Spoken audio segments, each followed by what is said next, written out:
mean, if you need help, That's all I need. if you need help with that, I'll be glad to chip in. It costs $250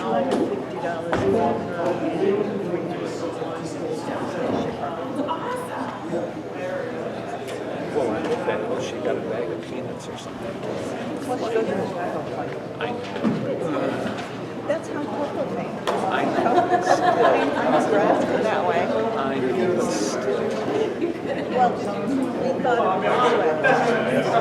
$350 from Ohio to Fort John. Less expensive because I'm driving there. And going through the stress of this animal trying to get used to this new, strange place and then the car. Getting in the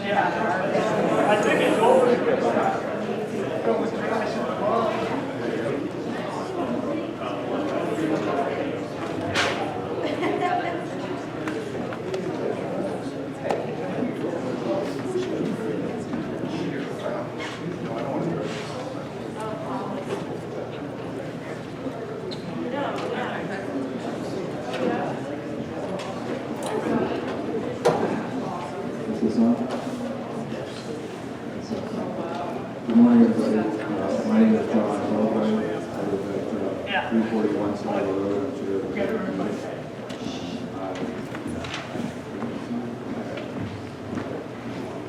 Start with the pledge of allegiance.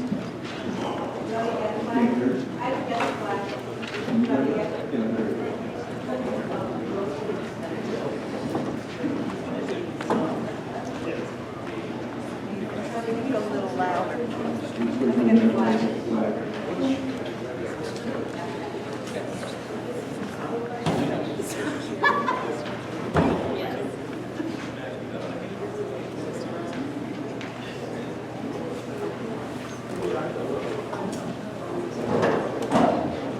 don't know how to turn it up, but maybe I could just speak into it. Is that or just speak better?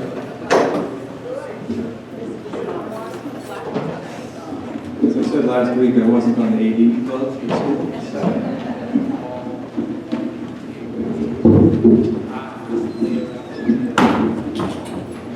Yeah, that's fine. I'll just.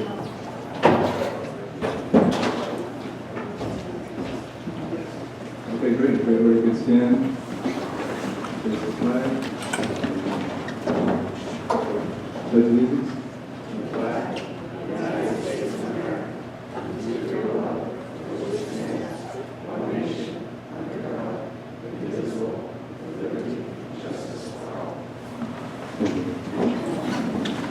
I'd like to call this budget hearing, which is present the 2020 town budget into order. I have a few slides that I'm going to present, a little bit of information about the budget committee and our activities, and then I'll pass yield the floor to Caroline, who will present the various budget items for the town, and then we'll open up for questions. And after this meeting, we'll have a budget committee meeting to vote whether to recommend each of the articles. So next slide here. If you're not familiar with the budget committee, there are 12 members. 9 are at large. 3 are voted in each year for 3-year terms. I think registration for registration is between the 22nd and 31st if anybody's interested in registering to run for the budget committee. There are 3 ex officio members: the select board, school board, and the Wallingford Water and Sewer District. And so the meetings that we've had, they start off in April. They're organizational. We'll elect a chair. In some cases this year we had to fill a vacancy. We have quarterly expenditure review meetings where we go through each line item of the budget and see what's been expended so far and compare that to where we are in the year, 25%, 50% expectations. And the purpose of that is so that we can inform the budget that we prepare for the next year. So if we need more on an item or less on an item, to understand that. We then, in around October, we start having budget presentations from various department heads: fire chief, police chief, highway department. Each present their proposed budget. We ask questions Then after that meeting, we'll get together and we'll deliberate over the budget. And then we will vote to bring forward to public hearing, which is what we're doing today. And then, we have the public hearing we're doing today, and then we'll have our meeting, and we will vote on each of the warrant articles and decide whether or not to recommend each one. Then we go into the SB2 deliberative process, and that's a moderated town meeting essentially, and you have a chance to ask questions, to discuss, comment, and within certain parameters, amend warrant articles. And then we go to town meeting, town voters at ballot. So right after this meeting, we will have our budget committee meeting to vote on whether to recommend a town budget, or each of the warrant articles, I'm sorry. Then Tuesday, on February 4th, that's the SB2 deliberative session for the school warrant articles. And Saturday, February 8th, is the SB2 deliberative session for the town. And then Tuesday, March 10th, is voting by town ballot. We have one more hearing that's not listed here, and that's for the Rollinsford Water and Sewer District. That's going to be held on February 12th at 6 p.m. at the Legion. And that will be advertised before it comes. So try to get on the slide. With that, I will yield the floor to Caroline.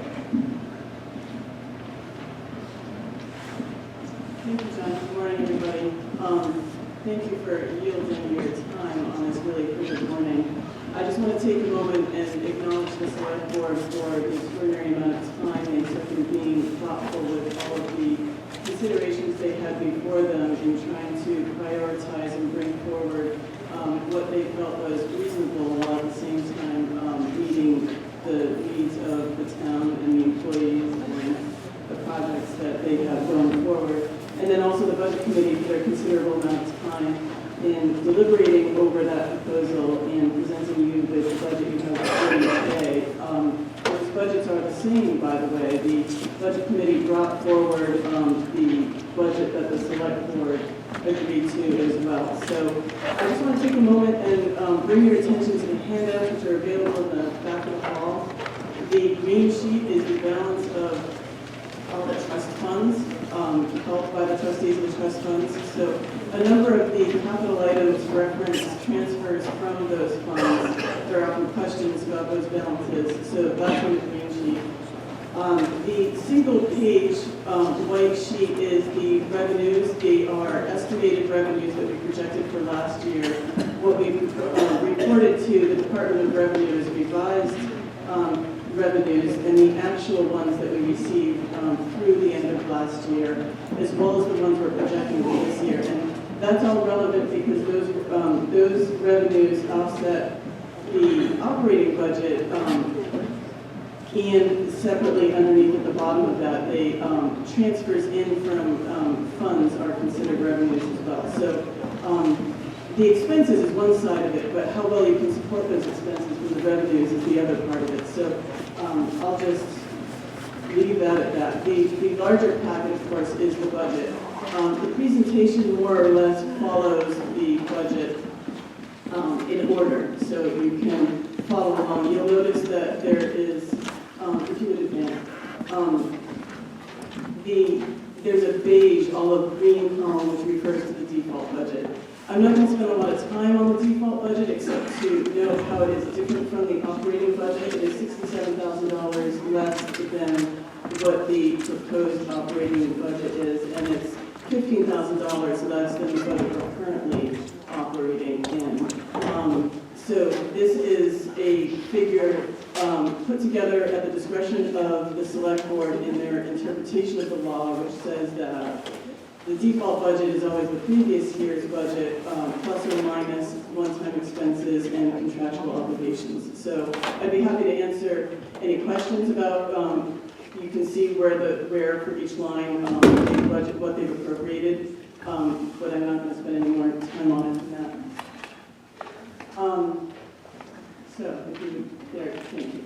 So I thought I would present the budget in terms of the process that brought us to this day, which is that the department heads bring their proposals to the Select Board. The Select Board take all their proposals and try to prioritize and, in the back of their mind, what is reasonable to present to the voters, how do you prioritize the wants and needs of each of the individual departments? So, by and large, the largest request was for an increase in salary and hours for the highway department, for administration, and then salary increases to be market adjustments rather than what might be a regular 2% increase. So we're facing market pressures because we're located in the seacoast and we neighbor bigger communities and also Maine that has different funding sources. And so we have good people, and our department heads are concerned about retention because we're noting that in a lot of cases our salaries are not reflective of the market for those positions. So the select board is taking measures to try to address that. Administration, my proposal, the bookkeeper position is new. It's a 20-hour week position. It's also an administrative assistant position. So we have 20 more hours of work getting done through employment that was happening before, but we're still not matching the amount of time that was made available by previous select board members in their volunteer time, because now we have a select board that works full-time. And so we're still, that position is new and we're evaluating that. My proposal to the select board was for an additional 5 hours for that position. They have proposed 2.5 years in this budget, 2.5 hours per week in this budget for your consideration. I also asked for a salary increase of myself of $5,000 for a total of $65,000 because this position too is new, and we are working on evaluating the responsibilities of the job and moving more. I have more people reporting to me than initially, and also we are evaluating policies and procedures in a way to try to give me more responsibility and authority so that the select board can be more productive in having bigger vision for the town. I would say our biggest deficiency in administration at this point is that we're bogged down with daily items, which diminishes our ability to keep our eye on strategic planning and bigger picture ideas. And so that's what that all is about. Dental insurance has been proposed for a number of years. Each proposal is different. We need by law 6 of the 8 full-time employees to sign on to it for anyone to have it. And so far those proposals have not gotten the needed people. So that was a request. The select board met it and they withdrew it because that was, we still don't have the numbers with the employees. So, outside of salaries, those are the primary or the largest dollar amount requests from department heads. I will also add, the highway department asked for an additional full-time person. We'll address that later. But video recording equipment for the cruisers and the cost of protective clothing for the fire department has increased, and it's also aging, so an increase in that line as well. The recreation director is a request of the recreation committee supported by the select board. There's great interest in this community in maintaining the recreation programming for the summer. That is increasingly challenging because they don't have the policies and procedures that alleviate liability concerns. They have procedural issues because you have what essentially is a volunteer-run department. And if you can imagine, government with a volunteer-run department just creates some problems. So that would try, the idea of a rec director is to create a line of responsibility and reporting from the select board to the recreation committee and recreation programming. So those are requests that they received in the context of things that they cannot control that are increasing in the budget. So of the things that they cannot control, transfer station increases are enormous. The tipping fee rate increases every year, and that was projected. On top of that, the volume of waste we are disposing of has increased considerably. You'll see that in that line. So that's sort of something that's compulsory that they're not going to be able to mitigate, at least financially in the first year, but it has brought to their attention that, maybe there are management things that we can do to alleviate that, so we'll get to that. The insurance that we subscribe to has a 7.5% increase on the plan. You'll notice that the budget line is going down considerably. We had a lot of open spots for the police department, and so we budgeted for those to be family plans, not knowing what we might get for those new employees. So the new budget line reflects the actual plans that people are on at the 7.5% increase of that rate. The other increase is that we're having 4 elections this year. So stipends for the town clerk and all the people who work those elections, as well as the amount of lunches and printing, and all those things are a function of how many elections. When they're state and federal, we certainly have help with regard to printing and some of those expenses, but we certainly have our own too. So that's one of the increases. And then aside from, that really reflects what the increases are in the budget. Aside from everything else is more or less adjustments to reflect what we're actually spending in things like utility costs and contracted contracts. I would bring to your attention that there are names, some things that have changed with the structure of the budget since last year. The change in planning staff, that is not a budgetary, that's not a financial impact. We moved money around. And you'll see that there's a decrease in planning consultants, which is now an increase in the building inspector line. We changed the building inspector's title to land use administrator, and he's now consulting. We have a certified planner who is consulting for the planning board, in addition to our building inspector who has considerable planning experience, who is in-house, working with that as well and attending those meetings and consulting for the zoning board. And so that's just a dollar shift. We've split out, the MSW is municipal solid waste. That's what also called wet trash that you put in the compactor at the top of the hill. That and the demolition fees, which is the carpeting and shingles and those things, they've been combined. We're now separating them so that we can try to track them better and figure out what the trending is over time. We also will include winter help in the highway part-time line because while we do have part-time staff that works all year round, there are fluctuations in that line that we kind of need to remind ourselves, oh yes, the plow truck drivers are in there. So it's a function of winter. So as much as we try to watch that line and control it, we get hung up on, oh yes, plow truck drivers. Then there are lines included for things like paper recycling. Since we've separated out recycling, now there are lines in the budget to track and show the expenses related to all those recyclables, which are saving us a lot of money, by the way. So our per ton rate is approximately $68.50 for per ton for anything that goes in demolition or wet trash. And all the recycling, some of it has a cost, but some of it is revenue, and it's all less than that. So whatever you can do to particularly put waste elsewhere is really helpful. That's another conversation, but it's one of my, I like trash. We're going to figure this one out. So if anybody likes to talk trash, come to the office and we'll touch that.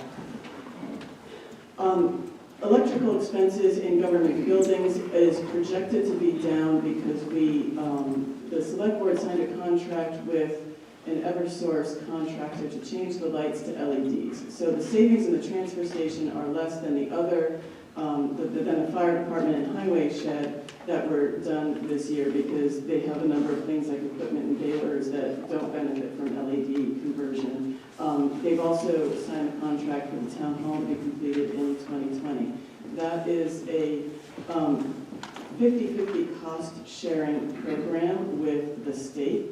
So the select board chose to pay for the 50% the town would owe on those projects in the 2019 budget. So there's no cost of that going forward, only savings. If they were to have financed that 50%, it would have been a 2 to 2.5 year return on investment for the cost of the conversion. Okay, so the conversation has been going now for a couple of years about compensation and trying to address what the department heads are finding that they need and what is warranted in the market for the positions that they supervise and what we're currently paying those employees. So the select board took the action this year last year in 2019, they increased all of the police salaries for full-timers and part-timers with the exception of 2 positions. And they changed the transfer station attendant rate as well. So those are much better. Otherwise, for people not addressed, there's a 2% increase in salary lines to try to keep the salaries close to market rate. And then we spoke about the area pressures. They increased the town clerk's stipend from $200 to $300 per election, and there is a budgetary request in the police chief's line for an adjustment as well. The fire department, this has been a conversation for a few years now that we require trained staff certified with a given amount of experience to do what they do for us. And for retention and acknowledgement of the experience and skills that they have and need, we're trying to find a way to compensate them for that, though they are still an on-call force. So we're not unusual in the state of New Hampshire for having the structure of the fire department that we have, but the select board is trying to work with the fire department to figure out what is reasonable over time, which will not be really a market rate. We all have to acknowledge that it's not really going to be a market rate. The conversation in the past was minimum wage, whether or not they can get minimum wage or are at minimum wage or will achieve something more like a starting part-time rate for calls. It's all under discussion, but they have new software now that helps them to track the calls and keep track of the time that people are putting in. And so part of the acknowledgement of this conversation is moving the fire chief, who has a stipend for his elected position and his responsibilities. He also has been earning call earnings for they get paid for how many calls that they go on. So bringing his stipend up to $15,000 is approximately the average, or a little bit more than average, of what he's been earning between his stipend and the calls.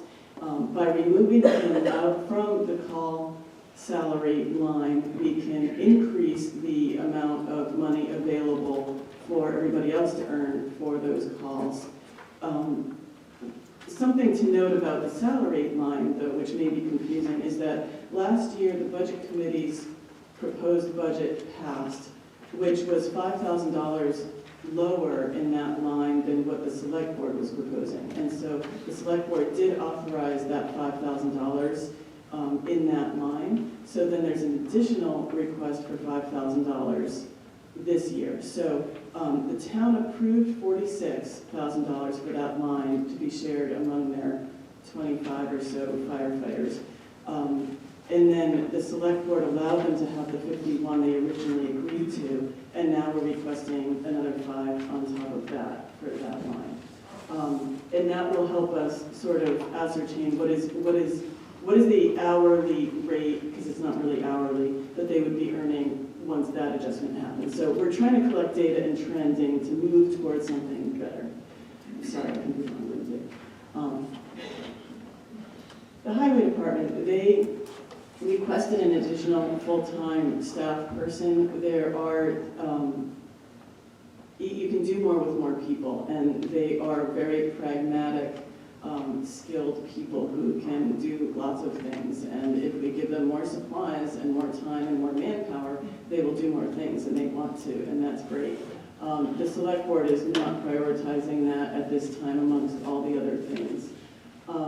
They are already doing more with the people that they have. They're in their second or third year of having a second full-time person. It's relatively new.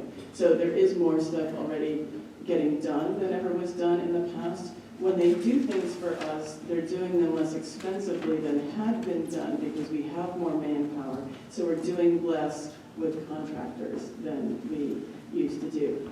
There's a decrease in their vehicle maintenance line because we have a pretty new fleet now. So we're assuming that we shouldn't be needing what we needed before.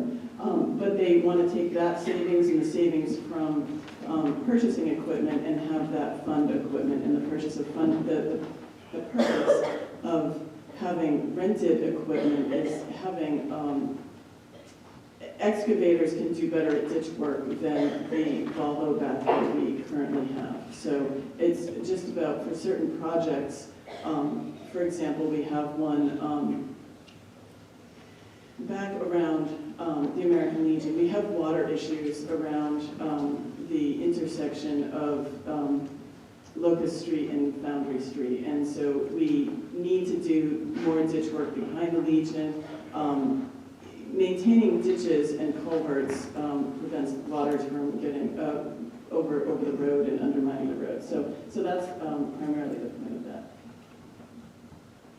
The plan for roads, everybody always wants to know the plan for roads. We're going to finish the Woodlands with a top coat. That is the plan currently for this summer. And finish Sligo with what already has been done. So reclaiming Sligo Road down to gravel and building a better base and putting a top coat on it, which is what happened to the first half of Sligo. That happened this past summer. So we'll complete that, but binder coats shouldn't be left for a long time, so that's going to need a top coat within the next year or two.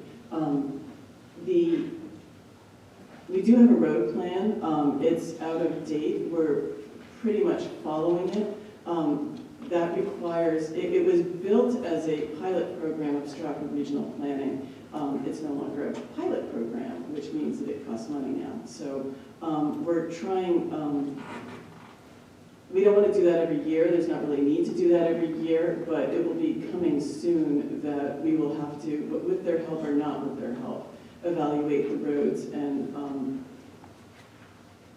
update the plan. So.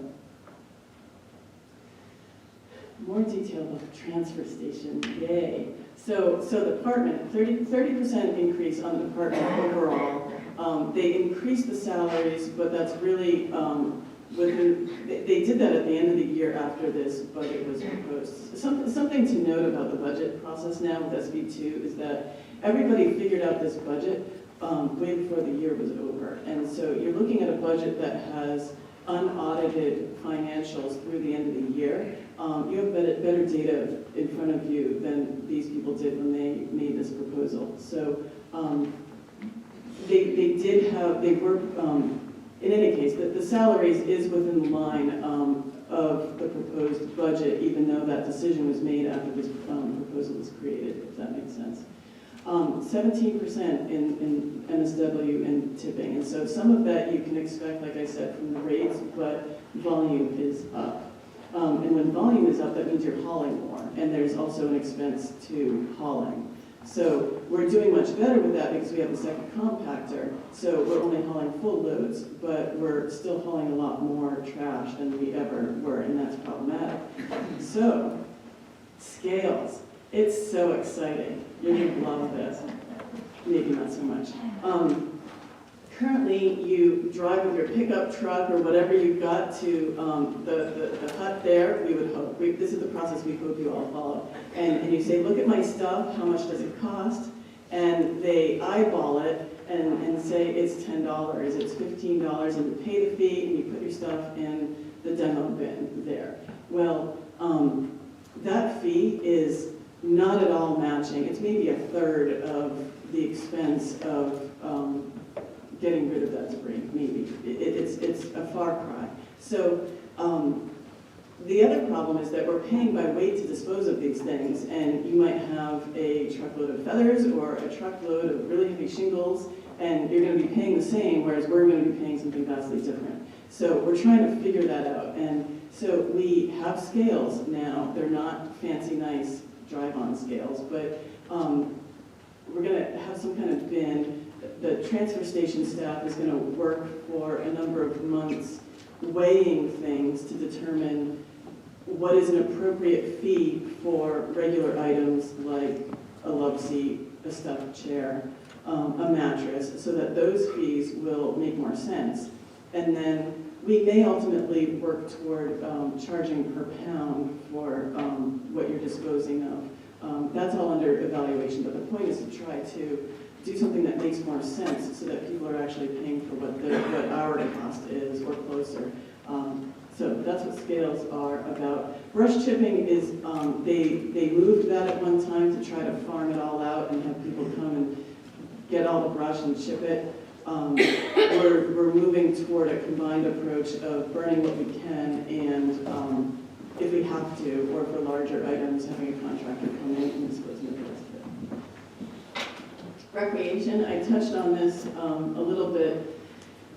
Camp Raleigh is in peril. You might have seen an announcement of that. We had a meeting about that, and not a lot of people came. But the select board did receive a number of emails, and we know that parents care about the program. So there's an ongoing discussion. At this point, the program is going on, but the committee has a lot of work to do with creating forms and procedures, and there may be a legal review of manuals, and we're not sure what, but they have to meet some kind of, we have to make sure that we're meeting some kind of minimum liability level with that. So we'll see how that goes. But Team Camp, though. Team Camp has been a great program, but not a lot of students are taking advantage of it, and it's distracting the committee from their work on Camp Raleigh. So the effort is to use the Team Camp money, more or less, to try to fund a part-time rec director who will help with the administration of that department and coordinate with the committee. You know, committees really ought to be decision-making bodies and not so much the doers, and it helps when they're doers, but when you've got too many hands in the pot, it's hard to figure out who's doing what and what the chain of command and accountability is. It just doesn't help with liability. And so a rec director would allow them to delegate and have one person doing a lot of things, and they could potentially manage the soccer program and some other things going on. But that means we're losing the revenue from that program. So that's the downside of that. Winter basketball, our kids don't seem to want to move. So that's probably not a shocker for those of you who work in the school and the parents, but the enrollment for winter has been, for basketball's down for a couple of years now, and probably longer. And so we have a new rec committee member who is passionate about soccer for really little kids, which is cool because then maybe we can start them young, like, I think, 3 through 6 or something, really little. So maybe getting them used to being active can help build programming for when the kids get older. And the committee's still committed to trying to offer programming for seniors, and that's an ongoing conversation. That line for senior programming increased slightly. They've been offering coffee for down at the community room in the library for seniors. They've done it a few times. I believe they're going to take a break from that until spring, but look out for that because they're trying to do more for the seniors in town. Okay, so I don't know if you want to pause and take public comment on the operating budget, or I can go on and talk about warrant articles. Why don't we pause?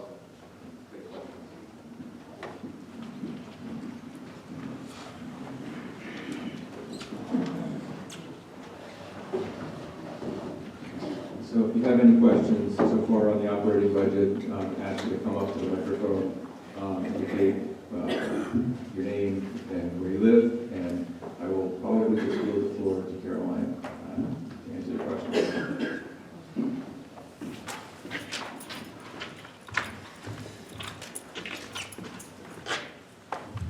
Celia Leopold, 426 Washington Street. With the fire department's new software, who is keeping track of it? Is it in town? Is it the fire department directly? Is it out of town at the county level?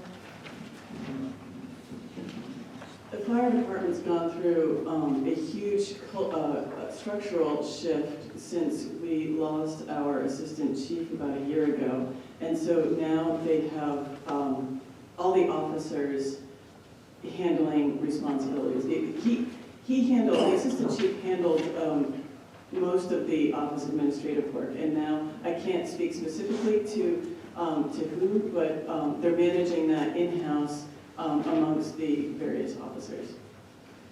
When do you believe you'll have the opportunity to review the road plan, and who will be doing it if it's not going to be Stratford Regional Planning? That'll be a conversation for the time, once we figure out what the cost for review is. There's a number of levels in which Stratford Regional Planning could manage that for us or not, but for sure it would involve the road agent and myself and select board members if they want to. There are a number of things to think about outside of the obvious visual condition of a road, such as how much it's used and whether or not it's a bus route or cut-through route or things like that. So I don't really have an answer for that right now, but the board at the time will determine that. And finally, now that we have scales, what is the cost for personnel to manage that for the time being and going into the future?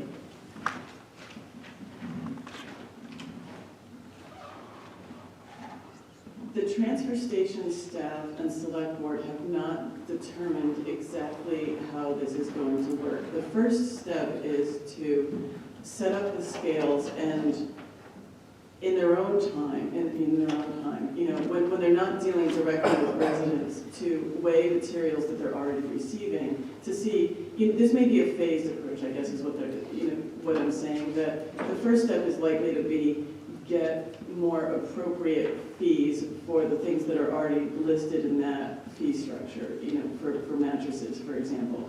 As far as their time, it is going to take more time, and so it may be that, you only can dispose of demo on Saturdays or something when we have more staff. I'm not reporting that will be the case, but we might have to think outside the box for this one, because it will take more time to dispose of demolition, because you're going to, depending on how this gets rolled out. So it's new, and there's not really a firm answer about that, except that the budget reflects that salaries will pay for the people we have now, plus an additional person for Saturdays only at some point in future to accommodate for the fact that Saturdays are busier, and this new thing, whatever it is, when the transfer station is ready, will take more time.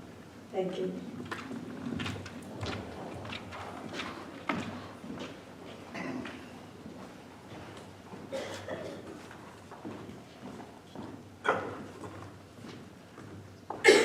Good morning, everybody. Paul Castle, Mill Lane.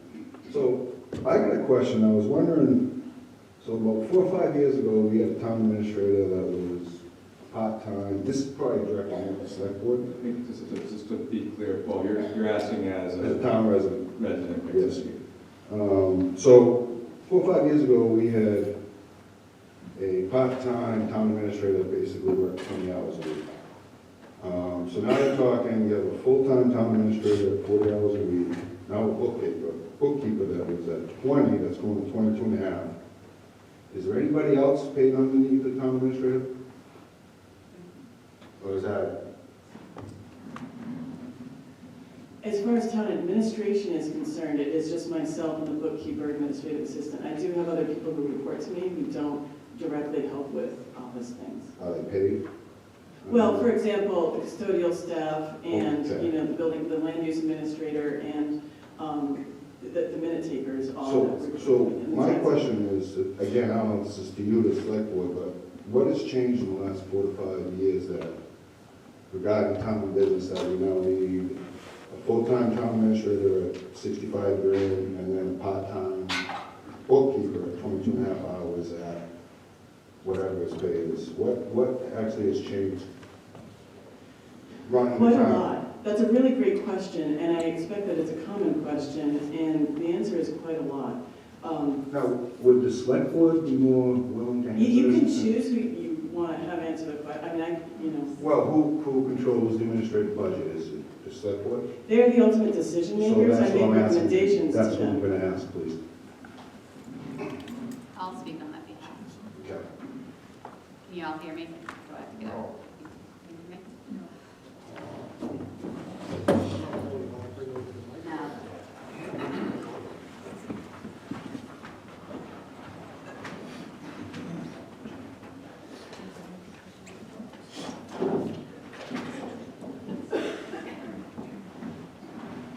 Okay, there's a couple of factors in this, and one of the factors is that for years, we have had Board of Select members who are retired, who have put in hours and hours and hours of administration work in our town hall. Currently, you have board members who work full-time and still put in hours of time, but not during the day to do the day-to-day activities that the other board members are doing. Also, our requirements have state and federal requirements and stormwater and, you know, there's just so many other things that are being mandated for the town to do, which requires more hours. So that much has changed in the last 4 to 5. I'm just trying to Absolutely. get a grasp of the whole thing. Absolutely, stormwater for one.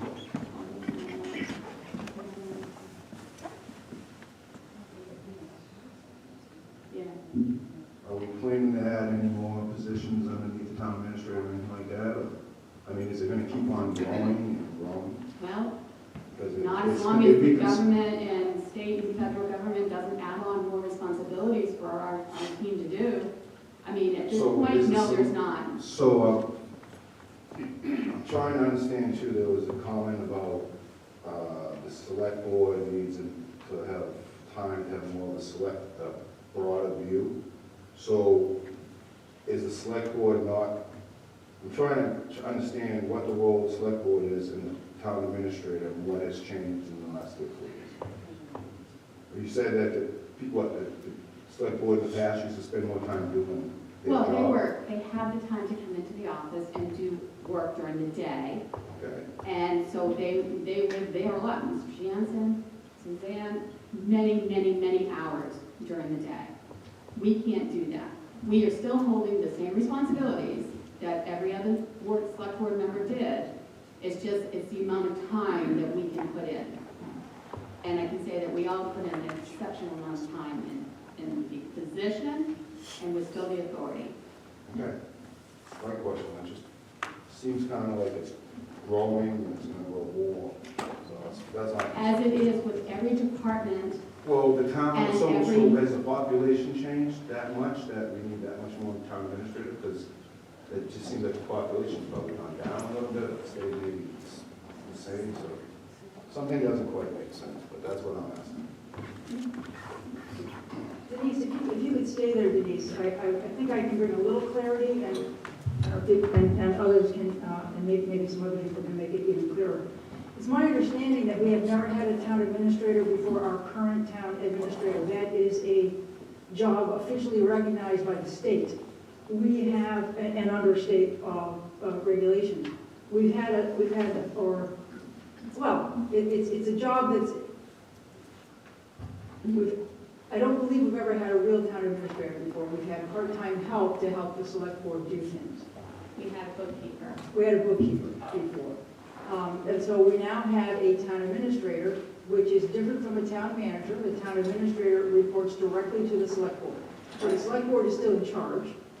And now they have a town administrator, we have a town administrator who handles all of the administration, all of the work Oh, I in the understand. office. No, I gets done. understand It's a that. big- I just- big change. I Point mean, of order, please. There's somebody at the microphone. I don't think it's helpful to the understanding. This is a public hearing for the public. It's not meant to be a private conversation between members of the budget committee and members of the public who are addressing the Well, body. I'm speaking as a town resident right now, sir. You don't, again, point of order. One person typically has the floor at a time, and there's not crosstalk with people trying to talk over them. I apologize. Anyway, I was just trying to clarify that we haven't had an official town administrator in the past. This is a relatively new position, and the work that that administrator is overseeing is being defined each year as we go forward, and it grows because the administrative work continues to grow in the town. I believe that's the case, correct? Correct. That's all, I just want to clarify.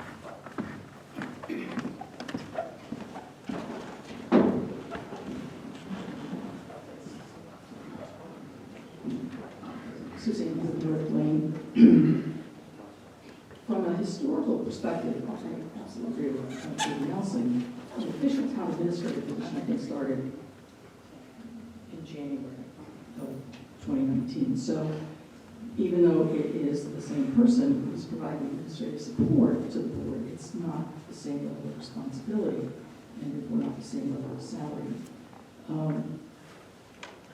Also historically, with regard to the kinds of things that the scale, the scope, the breadth and depth of administrative duties that the town has to comply with, it's interesting. Dr. Godomsky, who's the superintendent of schools, has this poster that I've seen, and it lists in, I think, 1910 or 1920, the amount of administrative reports, compliance issues, whatever the school districts had to engage in. And it was about this long.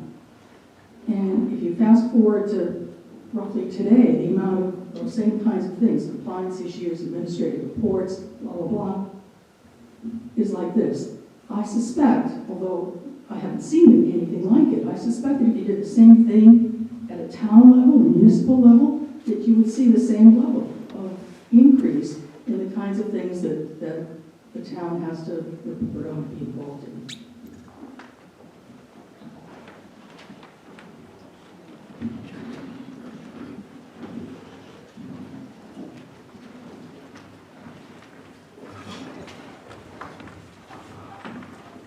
Lorraine Hanson, Watson Lane.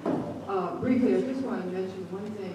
I note that there was concern we have both an administrator and a bookkeeper, but that is something that would be looked at, should be looked at very favorably. We have redundancy, which we never did have before.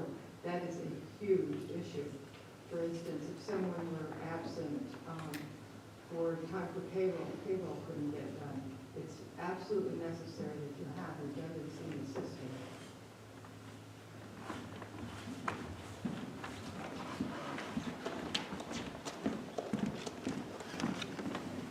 Well, if you want to fix that, Mike, so that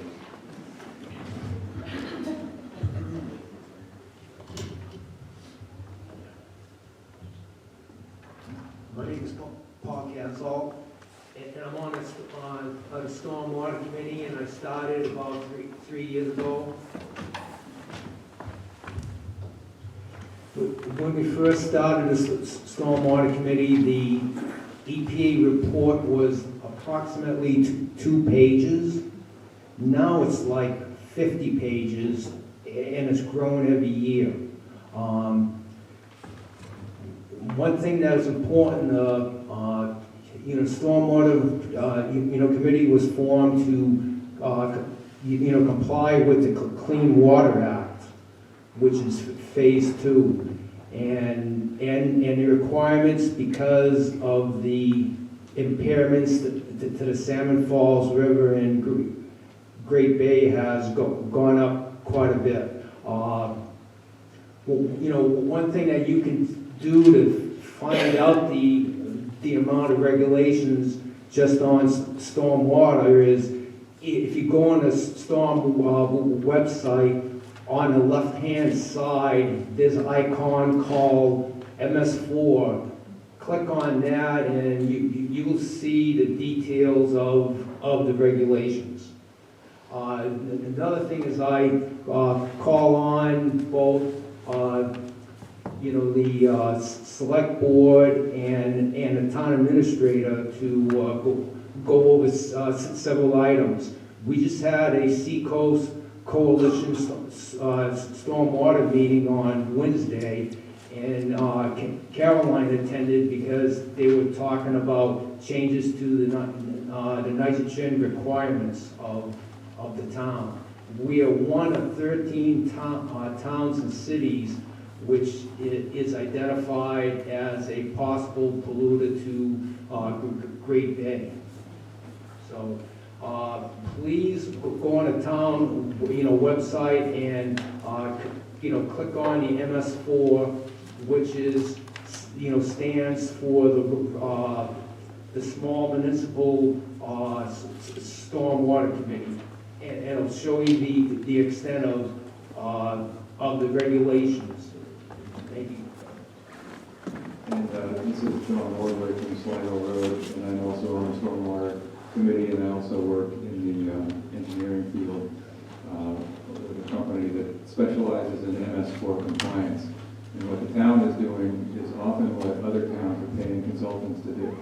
So A, I want to thank Paul because he's put an incredible amount of time into it, and B, just recognize that this is a bigger thing and it's a stepwise increase each year. To comply, you have to do more and more. So it's something that everybody's facing across the country, and everybody's facing across the state. But it's something we don't have a choice, essentially. So. If anybody else has questions about the operating budget, come forward. But if not, we can move on to the line.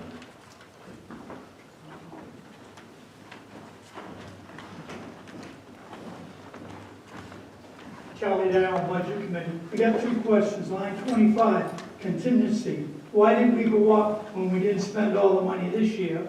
And number two, what is the tax impact on the operating budget?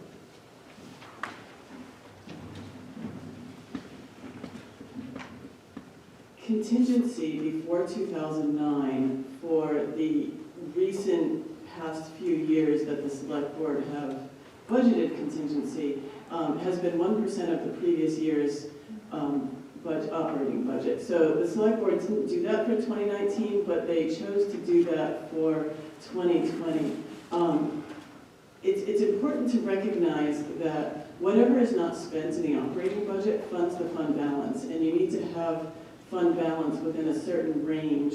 And it's a value statement of the select board in one of the many policies that we don't have about how we feel about how we manage money around here, about what the fund balance would be. So the point of contingency is to help in an emergency because it happens, and when emergencies happen, they're big because equipment is expensive and roads are expensive, and a lot of the operations that happen around here are subject to the weather that you can't predict.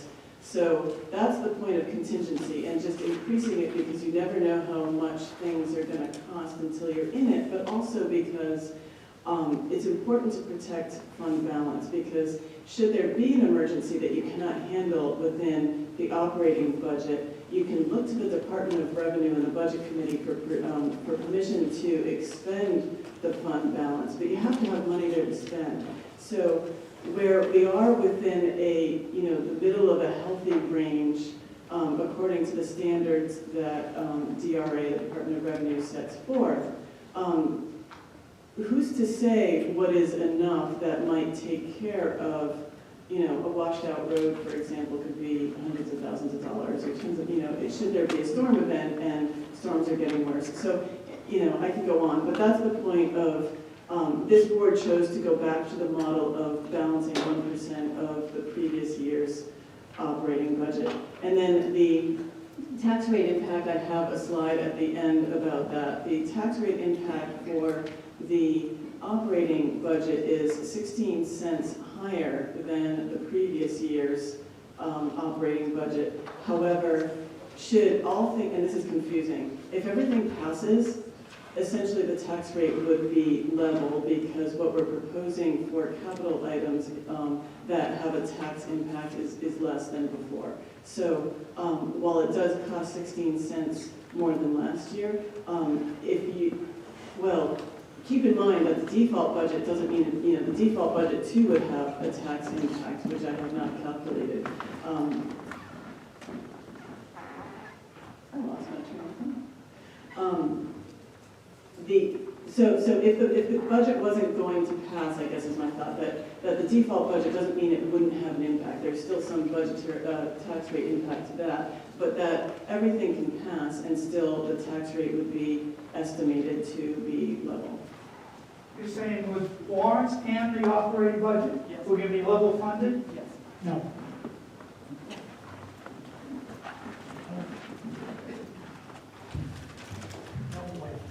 Good morning, Jason Sargent, Stockdale Circle. I just have a quick question about the transfer station fees. For the dramatic increase in the demo, when we go to do price setting for if it's going to be by weight, is the idea that the rate that we charge people to dispose of things through that waste stream be the same rate that the town would be expected to pay, or is it some type of proration or offset? I don't know if you understand that. I do understand exactly what you're saying. In theory, at this point, the idea would be that it would at least better offset what people are disposing, but it really ought to be, I think the community ought to weigh in on this. It's a value statement. So on the one hand, people who dispose of things should pay to dispose of those things.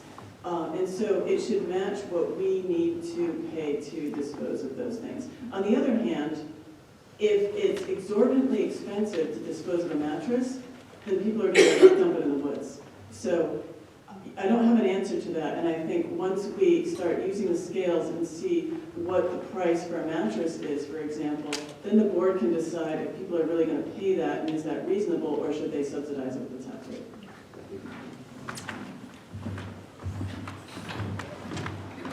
Charlie from Sligo Road, I apologize if I'm making you repeat something. Line 289, column K, 2019 approved appropriation is blank on my printed copy, and I'm wondering what the total appropriated operating budget is. Thank you.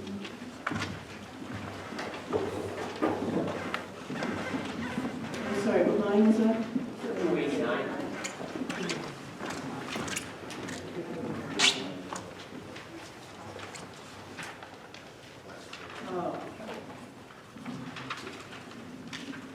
Yes, I see that. I see what you're saying. There is an error. I would direct you to 269. That will at least tell you the total of the operating budget. But you're quite right that for one thing, there's no default budget of capital items, so that's why that column is blank. But then K, as you know, is missing a total. So if you stay tuned for the deliberative session, I'll make better printouts. Hello, Jason Hatfield, 2nd Street. What happens if you guys don't comply with the EPA's 50-page thing? They haven't answered that directly, but the short answer is they have the authority, the same as if you dumped chemicals in a storm drain, which anything that goes into the river like that. So the permit is allowing us to dump our stormwater through our stormwater drains into culverts right by the river and into the river itself. And so operating in violation really wouldn't be any different from dumping chemicals into a storm drain knowingly that go into the river, and that's $2,000 a day.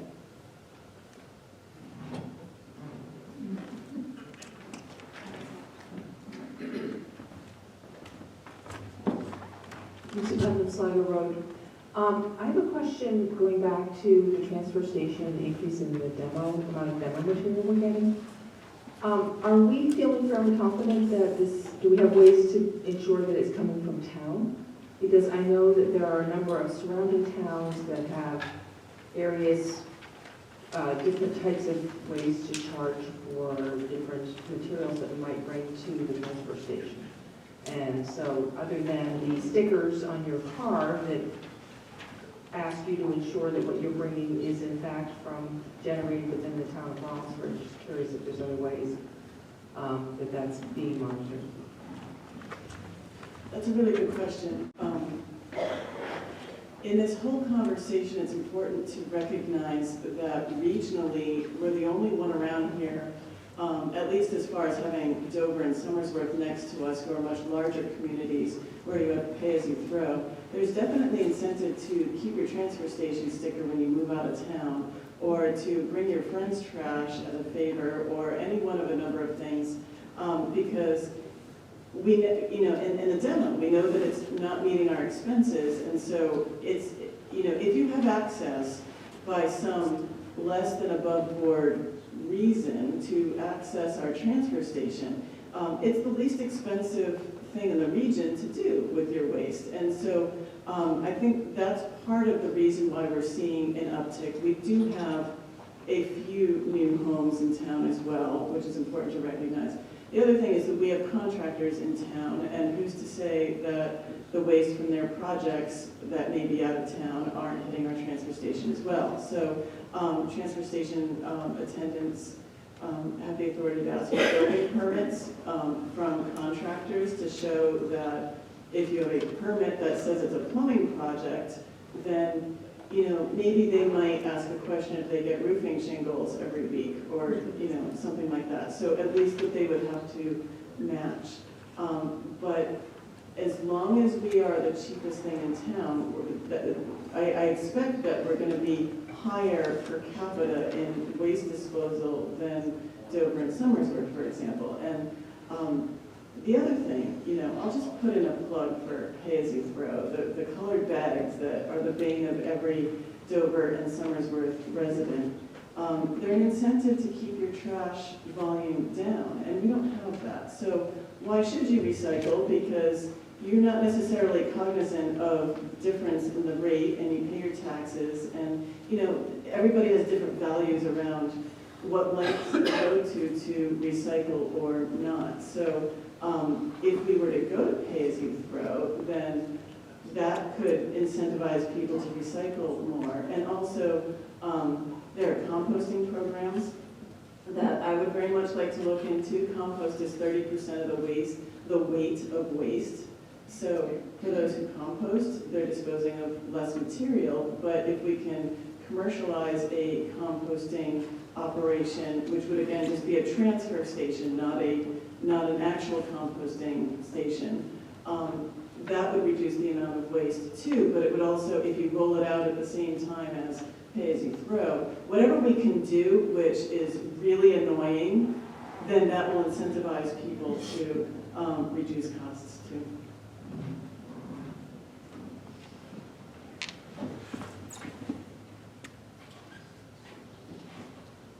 I think we're ready to move on to the warrant articles.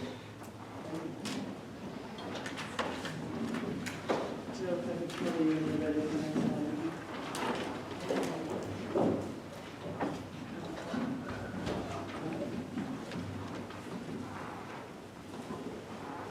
I think you got a pretty good background to this point about stormwater. One of the things that so the stormwater is a 5-year permit, and one of the things that we're required to do is know the status of our storm drain system. How many catch basins do we have? How many of them lead out into a tributary or river? And what condition are they in? Where are they? And how are they maintained? What is their condition? And by the way, what's the condition of the pipe that runs from one to the next? And like that. And so we're required to figure this out at some point soon. There is a state revolving fund that can help us with this. This is a 100% loan forgiveness program. It costs $30,000. We would hire, so it's capped at $30,000. And we just received a request for qualifications from engineers, and so now we'll start moving towards selecting an engineering firm and working with them on the scope of the project. And if this is approved at town meeting, then we will go ahead and expend the funds. And once the state determines that we have met the objectives of the program, it is completely reimbursable and helps us meet the requirements of the permit. So the general gist of the project is to have an interactive digital map of our storm drain system that would allow you to touch on a storm drain on the map, and it will show you where it goes, where the water goes. But it will also sort of show you an underground map of how they're connected to other storm drains and what is the condition of the pipes in between. Maybe be able to send a camera into those pipes to assess those, pull up maintenance records for those storm drains so that we can create over time an asset management plan, a capital improvement plan. We can make sure that they're on our radar for when to replace certain pieces and parts. It will also help inform the road plan, because if we're going to dig up a street, we want to make sure that we're dealing with the underground infrastructure as well if that needs to happen. So we're engaging in this process in hopes that it will pass in March. If it doesn't pass, it won't happen, but we will still need to address this requirement in some way within the next couple of weeks. Sidewalks. Sidewalks aren't up to code. That's just a little side note, but ADA requires that they be, I think, 5 feet wide, but wider than they are. But of course, they haven't been maintained in a number of years. They need some attention. So the request is for $25,000, which will not hit the tax rate. It would be paid by the Transportation Improvement Capital Reserve Fund, which is this $5 fee that we all pay when we register our vehicles. It all goes into this fund. It brings in approximately $15,000 a year. It's only a few years old. I don't know that we would need all of the $25,000, but we're looking for authorization of up to $25,000 to hit the worst areas first and see how far we can get to ensure that we can better maintain, winter maintenance of the walkways for the kids getting to school would be the priority. Cruisers. We have 2 cruiser situations, 2 cruiser warrant articles. This one is for the cruiser that was approved at town meeting in 2019. The difference of one word makes all the difference sometimes. So the Department of Revenue did not allow us to take, it was a 3-year lease, they did not allow us to take the first year lease payment out of the Capital Improvement Plan Capital Reserve Fund for reasons I won't bore you with, but we had to find that in the operating budget. So this article is to authorize the second year payment from the Capital Improvement Plan Capital Reserve Fund. We will be looking for lease payments through warrant articles for every year there is a lease payment going forward, both for this cruiser, which we just took delivery of, that was authorized in 2019, and then in the next slide for the one that we're asking for in 2020. Our cruisers did not get replaced as they should have, because a number of years ago one was in an accident and wasn't replaced, and so the fleet is really high mileage, and so we're asking for 2 in a row in order to bring the overall mileage down. Then I think for the proposal for 2021 may or may not include a cruiser, depending on whether or not, depending on how the mileage of the fleet is at that time. So this is for the authorization of the second year lease payment for the 2019 cruiser. And then this here is the warrant article for the next cruiser that we're asking for in 2020. Another 3-year lease, $13,000 to come from the Capital Improvement Plan Capital Reserve Fund for equipping the vehicle, and then another 13 from that fund for the lease payment. And then we would put articles on the warrant in future years for the subsequent payment. So there's a $1,000 gap from what we're asking for in the funding of that plan, and that would come from taxation for this cruiser. The fire department has a really old set of what we call the jaws of life. There are 3 different, Mark, I'm I'm sorry, it's not my public hearing, so if you want to, I just Oh, want it's to, not. Okay. well, if you can wait to the end, then thank you. I just don't want to have you wait. Three pieces of equipment together collectively are called the Jaws of Life. Right now, it's an old hydraulic version that is really old and not reliable. They now have a newer version, which is battery operated, easier to use, and stronger. It's three separate pieces of equipment for approximately $10,000 a piece. It's something that if mutual aid requires. We are part of a region where, probably every region, will respond to other people's fires in hopes that they would respond to ours as needed, and that's what happens, and it works. But you have to be an equal participant in that to some degree, and this is one of those things that we have to be able to supply these at a scene. They are required on Route, like a lot of the things, unfortunately, that happen on Route 4. So the fire department is asking for this piece of equipment funded from the capital improvement plan, capital reserve fund. The town hall generator is old, and we can't find parts for it, or it's really difficult to find parts for it. And so we're requesting authorization to have it replaced, which doesn't mean that we would replace it necessarily. Much like the town hall boiler from last year, we received authorization for that, but then we got word that it's really doing okay, and it could perhaps wait a little bit. So the select board voted to carry over that authorization into 2020. So the boiler may get done in 2020 if it seems to be needed, or it may be another request. It's a building question. It's the white elephant, the building question. So we're looking for authorization to fix it because it's absolutely necessary if it really becomes unrepairable and needs fixing, or if the board decides to be proactive about it.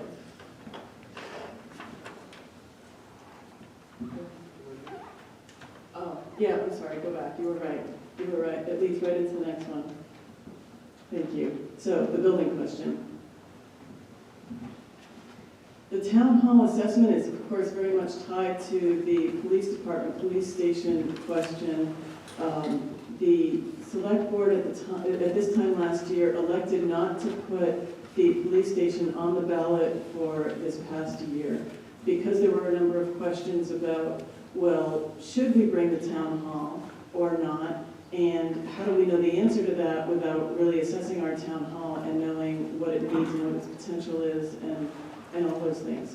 So the select board engaged with a contractor this past year to determine what are the needs of the police department for the next 30 years. And so should we build a police department, what would be the appropriate size given the development pressures, given how much open land we have, to make sure it's the right thing going forward.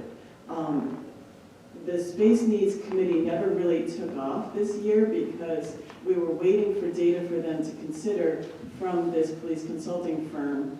We had a problem with that contractor, and that project's no longer going forward. So here we are, the once-a-year opportunity to vote and try to move something forward. The thought is, let's figure out the building, town hall, what does it need, what could it be? And I have to say, we're very new in this conversation, and we don't know what exactly this looks like. So to some extent, this is an arbitrary number. It is based on the cost to assess this building that we're in a number of years ago. It's a bigger building, but it's also an old number for this bigger building. So we are hoping that there's a correlation and it will allow us to get started with some answers. The other question about this is whether or not to go for public funding, LCHIP funding. That takes longer, but there's more offsetting revenue if we do in fact undertake a project to renovate the town hall in some way. It did not receive a full renovation at its last renovation about 20 or 21 years ago. The select board at the time didn't, they put on the warrant what they thought the price would be to renovate the building, $750,000. And then after that, they put it out to bid, and the lowest bid was $1.2 million. So the building never received a full renovation, and so everybo's kind of begrudged it ever since, that it still needs work and it still needs things, and it's not fully insulated. And so the select board has taken measures to do what they can about the building for now. We're getting windows fixed because they don't close properly, and so there's heat loss. They painted the foyer. They replaced one of the AC units downstairs. So they're trying to keep up with the building and at least not ignore it. But while we're in flux with how to move forward, and this building is figuring out this building is part of the answer to that. I spoke with Peter Mishu, longtime town historian that you all know. So it's important to note that the building's on the Historic Registry of Deeds. It's a divisive issue. Some people, begrudge the building. Some people want to save it because it's a historic landmark. The assessment can help us determine, if we frame it correctly, what is the potential of that building if we were to get offsetting revenue or somehow fundraise to renovate the upstairs. He was very clear that if we were to find LCHIP funding, for example, if we were to seek LCHIP funding, you have to consider the building as a whole. And the building as a whole includes the potential of the Grand Theater upstairs. So if that were to be renovated and then we were to allow nonprofits to have concerts and theater up there or whatnot, what would be the return on investment in allowing that income? And also, what is the cultural value to our town, and do the townspeople even care? So that's kind of the conversation at this point. And also, that upstairs would provide meeting space. Right now, the conference room at the town hall has a limited capacity, and we couldn't hold this meeting here today at the town hall. So it would allow for bigger meeting space like it once did for the town. So it's an ongoing conversation. It's a little bit of a chicken and egg, but we're trying to explore it and get more information for the people to then evaluate to decide whether or how to move forward. The Capital Improvement Reserve Fund. This fund is the fund that correlates with the Capital Improvement Plan. The Select Board is still revising the Capital Improvement Plan, which is the projection of the next 10 years of when we're going to purchase capital items and how much money we're putting away toward those things. But every year we put money into this fund so that every year we can purchase whatever's on the schedule for purchase.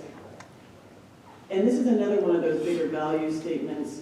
In theory, it would be nice if they were all fully funded by the fund at the time of purchase, so then there's no tax impact.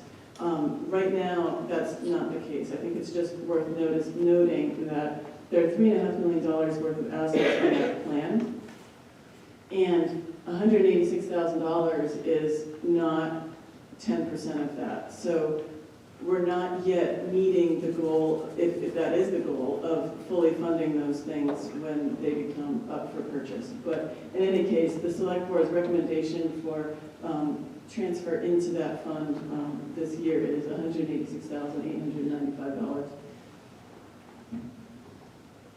The town revaluation, this is a request every year to put money away so that once every 5 years, as we're mandated by the Department of Revenue to do the reval of all the assessed values in town, it allows us to do that without a tax impact at that time. So we're asking for that portion of it, $18,750 for this year, to go into that fund. The Culvert Repair and Replacement Fund is only a few years old.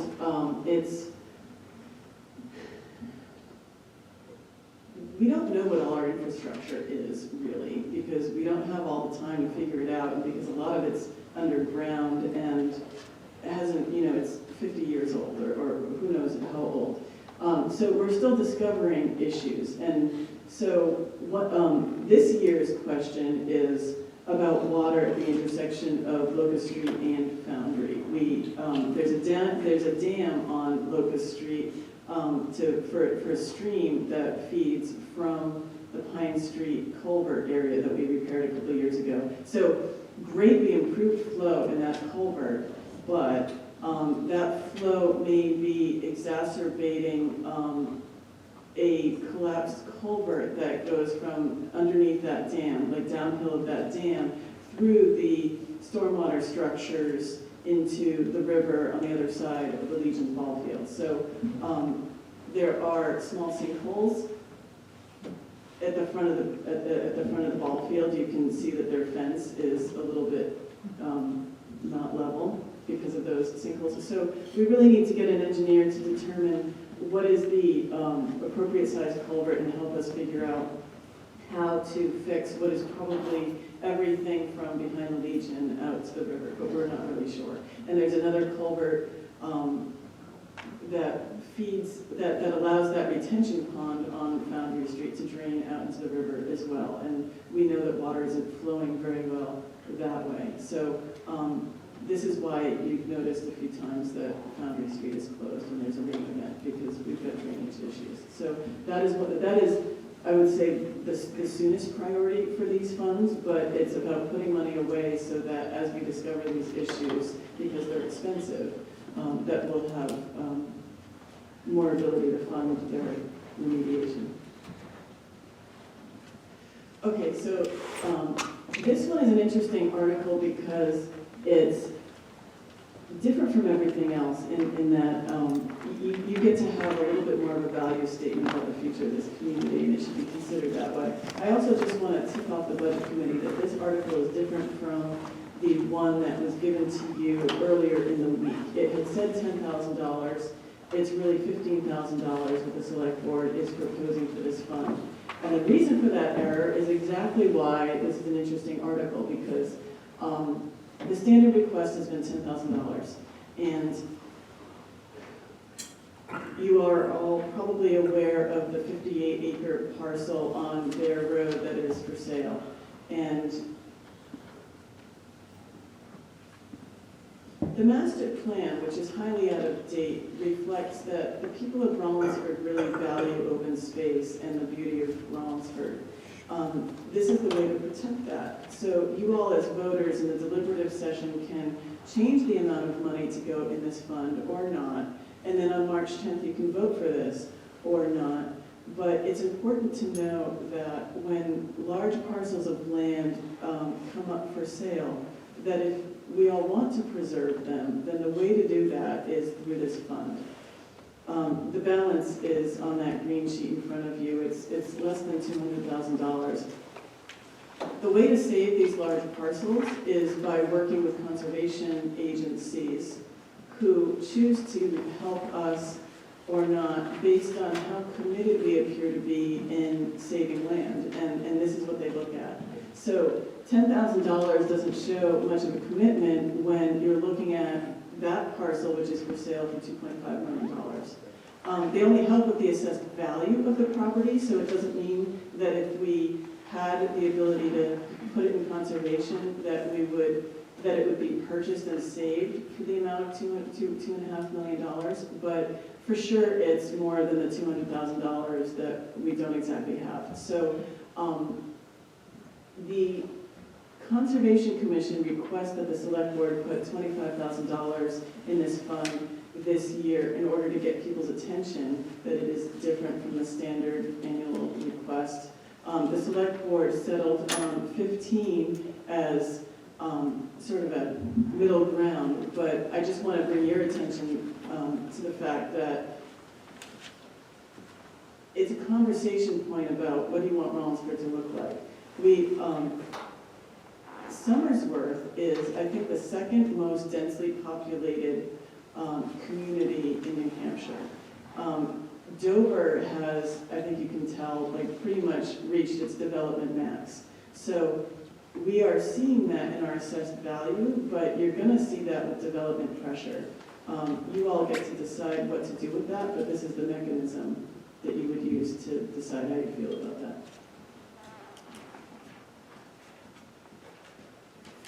This is a related warrant article. It takes $5,000 from that fund at the request of a landowner who has land that they would like to put into conservation. It helps with the surveying and related expenses that it would take to go through that process.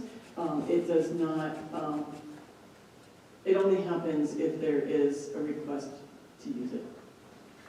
It's a standard annual request. And so this is the end, this is the bottom line. There's a small decrease in the revenue. Part of that is due to police details, which were down this past year because our police department has not been fully staffed, so they were not able to meet the need.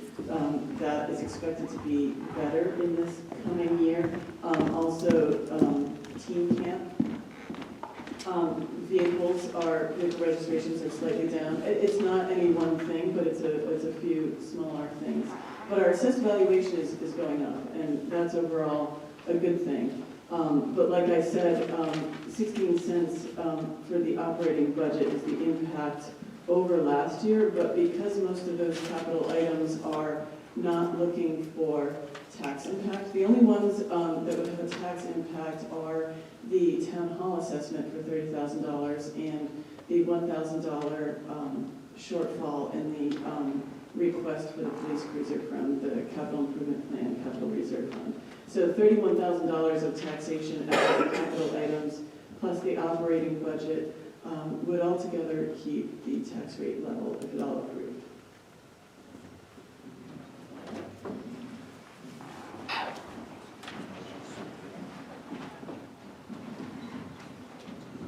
Okay, same process. If you have questions about the warrant articles, please come to the microphone.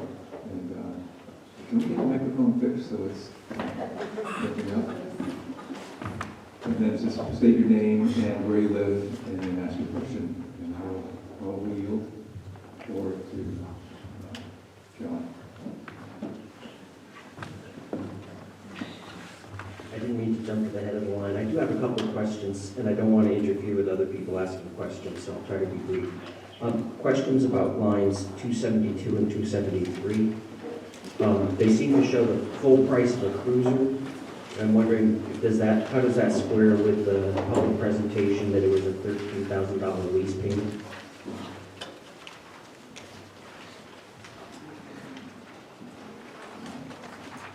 You're right, it does, and that's just about it was meant in my eyes to reflect the overall value of the warrant article, but it's not the impact, as you say. It's not the requested appropriation. Right. And then a question about line 278, the boiler. In the public presentation, you mentioned that it was a carryover from 2019, but it's zeroed out in 2020, and I'm wondering if you need voter authorization to expend the funds in 2020. No. Okay. That authorization is carried forward. Warrant articles, financial warrant articles, if not carried out in the year in which they're authorized, the select board can vote to carry them forward with the authorization to carry them out for 1 year only. Thank you.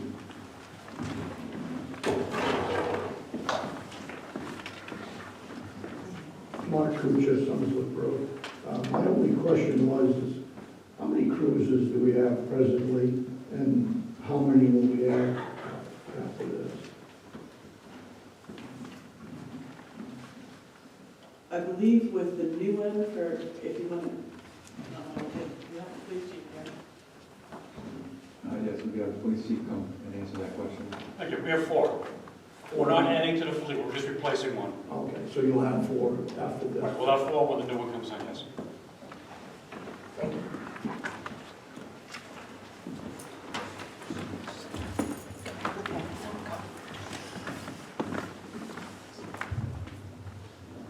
Nancy Dion, 44 Rollins Road. When you're talking about the $30,000 assessment, have you looked into the restrictions if you do get a grant from LTIP?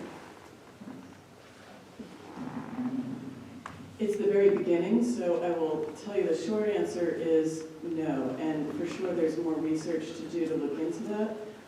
Garrison Players got an LCHIP grant to replace their building, and Anecdotally, I met with the president recently who said, everybody gets very fearful of those restrictions, but really as long as you continue to use, you are bound by a certain number of years to the same, or to be, it would have to be made in the custody of the town for X number of years. That is important to know. Other restrictions, I'm not sure yet what they are. We need to look into them more. We'll see, but they didn't find them to be particularly restrictive. But it is important in the conversation.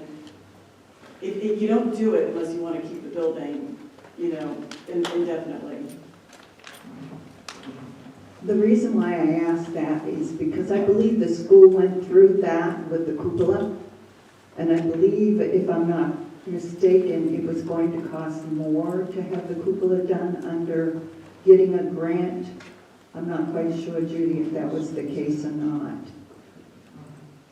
I can't respond to Judy, but I will say that when you have things like repaired or addressed to certain historical levels, for example, using real oak, in the shutter things versus some kind of modern, more durable material, they do weigh in about those things. Sometimes that can affect cost, but also. My understanding is they can also allow for a lot of leeway with things like ADA requirements and safety that, of course, you need to meet code about certain things, but there is discretion about meeting them this way versus meeting them that way when you're talking about a historic structure. So I don't want, I can't speak to it further. We'll see. Just to clarify, the $30,000 that's on the warrant is that L-chip money. That's just to assess what the options are, which may include L-chip funding. So the warrant is not related to whether or not how we use that money. Celia Leopold, 426 Washington Street. The conditions of the sidewalks, how are they being assessed? Are they being assessed in town? And what about the sidewalks that have disappeared over the years? I've heard that historically there was one on Foundry Street, and I've also known in my neighborhood that they've been turned into driveways. People have, at one time they were pavement, and they've been paved over when people paved their driveway. So will those be assessed as sidewalks too, in poor condition or not?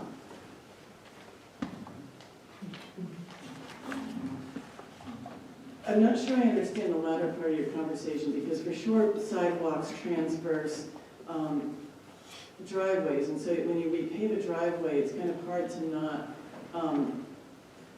we want to talk to people when they do it, but often that may include a sidewalk portion, but that doesn't mean that there isn't a sidewalk there.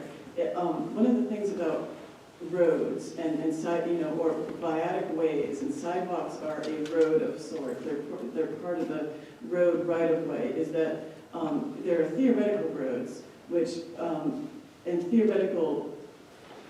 It's not just what you see. So even if it looks like it's repaved and you've got a driveway in your way, the sidewalk is certainly still there. You walk over the driveway, but I may be not seeing that how you intended. So my neighborhood is on the other side of the tracks, and there's only one or two sections of the sidewalk left on my street, and it's in front of houses, and it's got a Cape Cod berm on it, so it's pavement with pavement that abuts the road, and to them it looks like a walkway for that house. Or it was pavement that grass has now grown up through, or moss, because it wasn't maintained for years, is the other section. So it's like there's no sidewalk there because it's now fully engrossed in the dirt and vegetation of the ground. And so some of us who live in that area didn't realize there was a sidewalk there at one point, have redone our driveways, and we've incorporated it into our driveway because we never knew that that there was a sidewalk there previously. Thank you for that. I would say to you what I would say to anybody else is that when you have concerns, to let us know. But certainly because we're proposing to evaluate and do sidewalks, by all means, the road agent's here, and I think he can go have a look at that. That being said, we're assessing things visually, and the priority is to get the most number of kids to and from school safely. So while they can look at that, I don't know, I can't comment on whether or not it would be addressed. We'll see how far the funding goes and have the road agent assess the issue. I'm wondering, what is the average mileage on a police cruiser before it gets turned over into a new one, and what the mileage of our current police cruisers are? And I'd ask the chief to answer that question if you would like. The vehicle that we just renewed in 2019 had 155,000 miles on it. The next one has 130,000 miles on it by the end of 2020. That will have almost 180,000 miles on it, and that will be the vehicle that we're getting rid of. And then the vehicle that we got 2 years ago currently has 80,000 miles on it, and then the one that I'm driving has 25,000 miles on it. And I guess this is more a procedural question, but the capital improvement plan, or capital improvement group, is that made up by community members or department heads? Because it seems like there could be other groups that are represented there, like maybe the rec. I know they don't have a department head currently, or the Conservation Commission. Are they on that group? And can they voice what they would like to see for long-term things? I know we at least have a member from the budget committee on that, but Caroline, can you answer? There was a year or two where the select board at that time felt as though it ought to be a community group. Now it is not. Now it is a representative of the budget committee and a representative of the school. And planning board, in some ways most importantly, and the select board and myself. And the planning board so it's a funny thing because by law it's a combined document of the select board and the planning board. So it's kind of hard to have public input on something that is, kind of that level of technical. It didn't work really well, which doesn't mean that it couldn't work well again, but that's why the board shifted to the current model. It allows for the planning board to have a voice, and then that group hears proposals from all the department heads. The Conservation Commission has that article, and so that's really their mechanism. Yet there is an email, there is a select board representative and myself on that group, and the point of that is to think about and consider things like a rec need or other committee needs. But that's really the point of, I would say, my membership and the select board membership on the group, because it's technical, and in any case, it seemed to work fairly well this past year in the membership that it had, though that's up for annual consideration of the select board, how it would work out. The end format of the document is that of the select board. They just, so that committee makes whatever recommendations to the select board, and the select board choose to put whatever articles on the warrant, some of which are informed by that process. And then the select board will, so I guess what I'm saying is that the committee is an advisory board, and it is the select board that works that document to decide what their values are about when to replace things and what they're going to plan to replace. Thank you. Just a quick question on that. The meetings are publicly notified and open to the public, so there is an opportunity for residents to have input on the CIP in that way. Charlie Down budget, but Caroline, you were right. I didn't realize that the 30,000 for the stormwater added into the revenue will make the operating budget a wash. My question is, what is your impact on the warrant articles on taxation? I haven't had the opportunity to break this down in all the ways that you can break it down, but if so this is where it would be interesting to know. The short answer is I don't know. I worked out if everything passed, the tax impact of the $31,000. So every other warrant article doesn't have a tax impact except for the Capital Improvement Reserve Fund, because I omitted that one last one. That's certainly a large tax impact. 3.5 cents per $10,000. So for anything we're asking to spend with a value of $10,000, that does not have offsetting revenue from a grant or other source, is a tax impact of 3.5 cents. I figured that would be either 73 or 83, depending on the 30,000 impact. Like I said, I can't speak to that, but I will note that,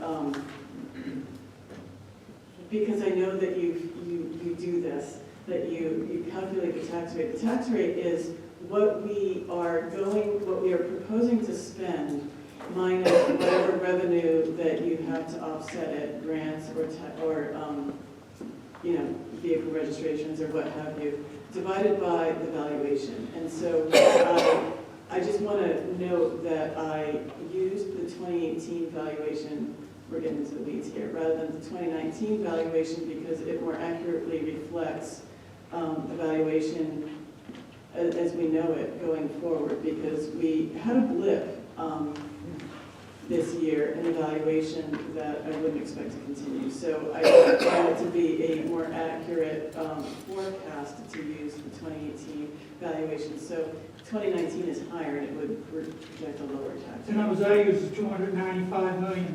Right, and it's 280 for 2018. Yes. Yes. So that difference in valuation is part of the 1 year less than expected tax bill. That, we sent the warning in your tax bill, be careful because it's lower. So it was lower not just because the school gave back $300,000, but also because we had this blip in valuation. Thank you.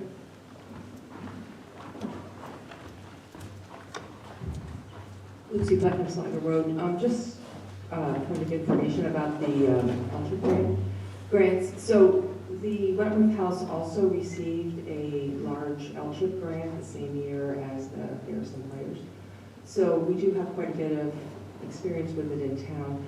You can get two types of grants. One type of grant is to actually do the renovation, but you can also get a grant to help with the structural surveys. So there could in fact be the possibility of applying for one of those grants to help offset the 30,000, depending on timing and how we wanted to do it. But if we did want to apply for LCHIP or other types of grants going forward, you would need this type of a survey to be done in order to do that. And as far as it limiting what you can do on buildings, there's a lot of different factors that go into that. So we shouldn't just say, oh, we don't want to do that because we definitely want to look at it. And they have all sorts of, they have folks there that can help come and consult with you and give you different pieces of information about it and look at what you want to do or don't want to do. So.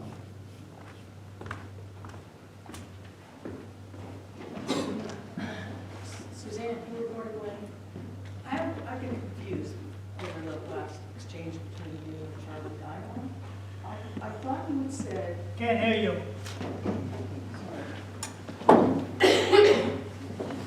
I thought I heard Caroline saying that the net result of all of the operating budget revenue and warrant articles, if they pass, are going to result in no increase in the tax rate from the town's portion of the tax rate. And yet, I thought I was hearing something different in the last exchange between you and Charlie Diamond, so.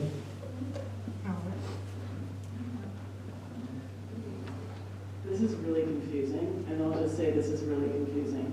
So yes, if everything passed, you could expect the tax rate to be level, and part of that is because the valuation was higher, and the valuation is going to go back down.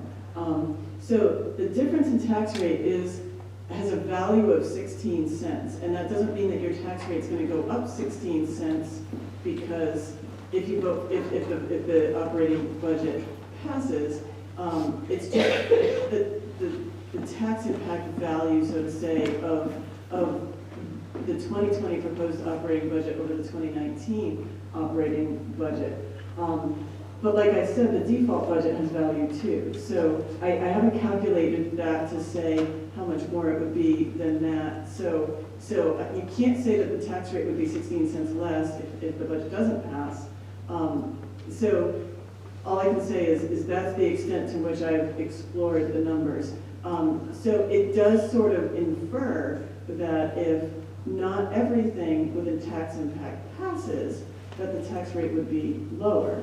But it would be 16 cents lower if the operating budget doesn't pass because, like I said, the default budget also has value. So with regard to, for example, the town hall assessment, $30,000, $10,000 has a value of 3.5 cents on the tax rate estimated. So if you multiply that by 3, then theoretically that's the impact of $30,000 on the tax rate. But because the tax rate at any given time is a reflection of what was approved in that year. So we clearly must have done a lot more with cash outlay last year to reflect that we are now otherwise going to go, we're level. So it sort of infers that we're putting more into operating budget and doing less with capital, I guess is the takeaway from that slide. Judy Nelson, 9 Nordic Lane.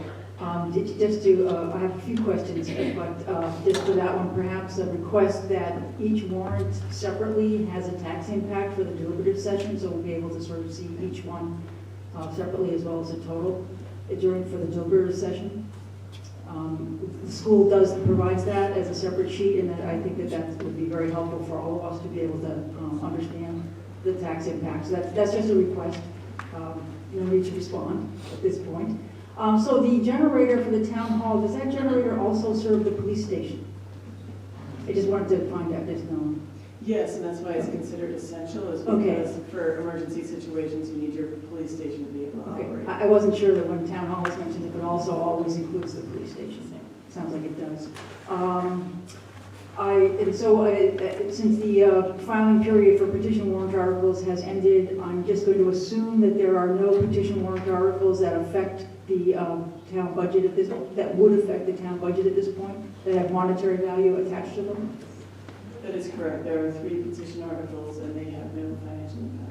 All right, thank you very much. And finally, I just want to remind everybody here that the filing period for school district officers will be at the town hall this year, not at the SAU, and they are the same filing period, January 22nd through the 31st, I believe. So thank you to our town clerk for offering to oversee that. We think it'll make it easier for residents to get there. Thank you.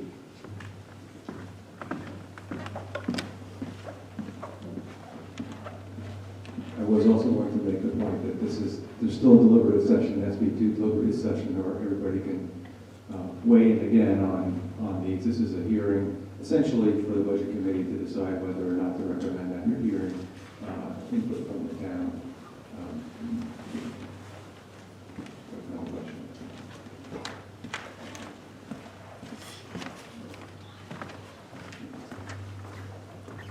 Frank Ross, Long's Road. I got a comment for 30,000.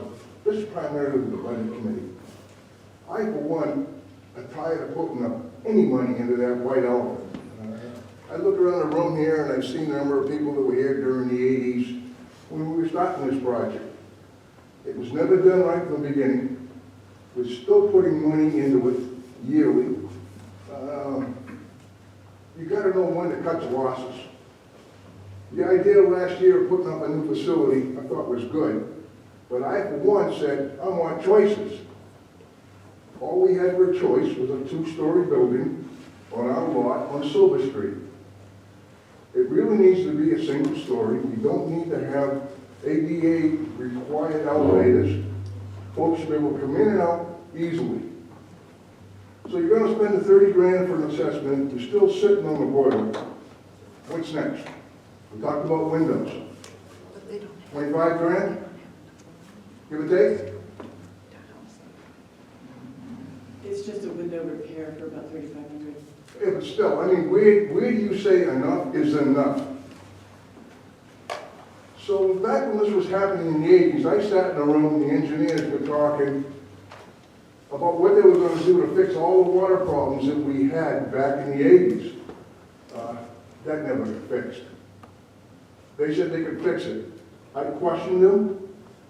It hasn't gotten fixed. The other thing is, the reason we really stayed there was people thought the building was historical and we should stay and keep it. You can see where we're at today. I think it's time that we decide we're going to either move ahead or you're going to drop a lot more than $2 million in that building, especially if you're looking at upstairs. Thank you.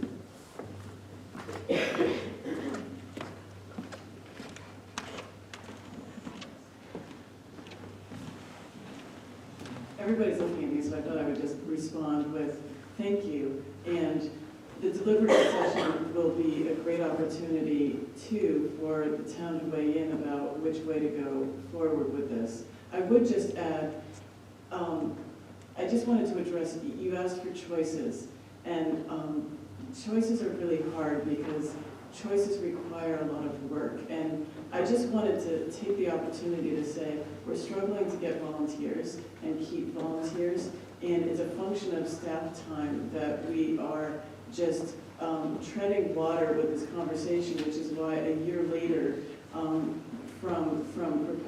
proposing or not proposing what the last idea was, that here we are, again, not very much further than we were last year.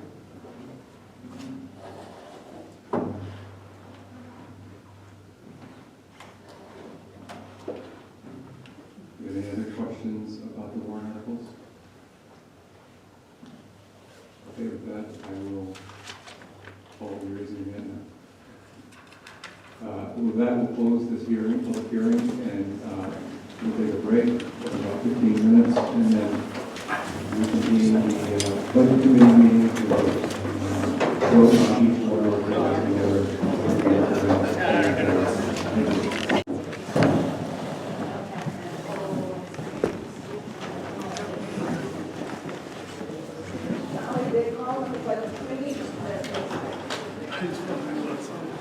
Get your butt down. Yeah.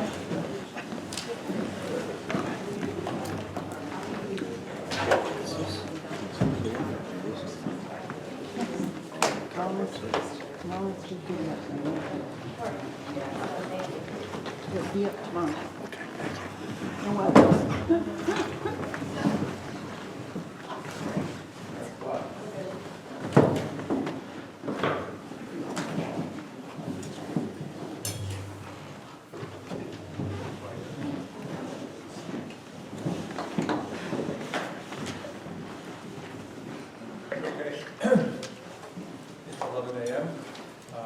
And I'd like to call a meeting to order. The first thing I would do is quickly make sure that we got everybody here. And I think we do. Peter's right there.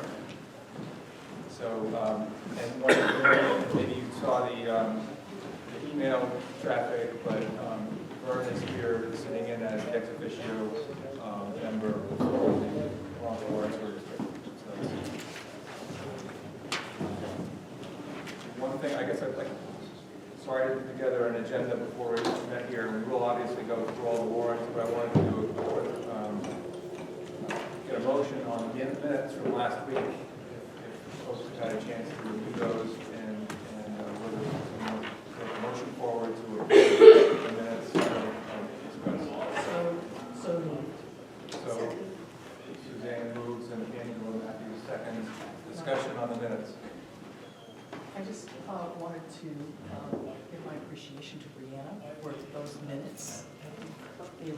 well done. I mean, I know there was some discussion along the way about as part of increasing temperature. It was really just kind of a factual representation of what we did, and I think it was a job well done. I did have a couple of things. I think when we did roll call votes, I abstained, and so I think it just lists the yes and no votes, but it doesn't say where I am. So if you could just add me in on those roll call votes as abstained, that would be good. Any other questions or comments on the minutes from last week? Hearing none, we'll have a vote to approve the minutes as modified by those two comments. All in favor, say aye. Aye. Any opposed? Abstained? Minutes are approved.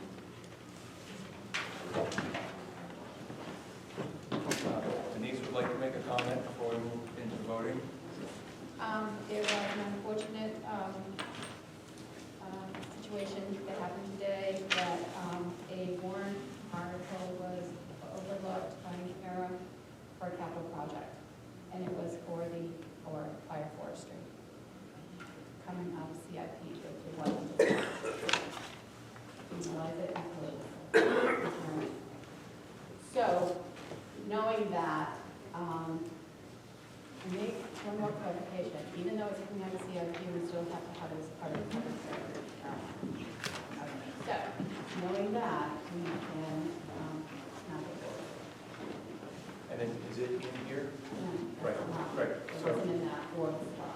I didn't hear what was said. The fire forestry, the fire forestry. You may recall in the presentation that we had, there was a recommendation to. It's in the budget. It's just not, it wasn't talked about today. Can I ask for clarification? So what you're saying is that the board had hoped to bring forward a warrant article for the forestry vehicle. Right, because it's in there under capital expenditures in the budget. But we neglected to present it at the Today. public hearing, and so it wasn't discussed. Was that part of the, no tax impact? Was the cost of that, oh, no, it was coming from the CIP. It's coming from the CIP. So it just got overlooked. It didn't get on here. And what you're saying is that the board is going to retract that? Is that No, I'm saying the budget committee will have to retract it because we are not allowed to bring it forward without hearing it at a public hearing. So we cannot bring it forward. And there's no opportunity. What is the last day? This is the last day that we can have a public Public hearing. hearing. Excuse me? Yes. You can't have another hearing. You could have it at another hearing, like the water and sewer. That's. A I think budget you can have committee at hearing? least, you've got to have at least one hearing, but you can have other hearings afterwards, according to law.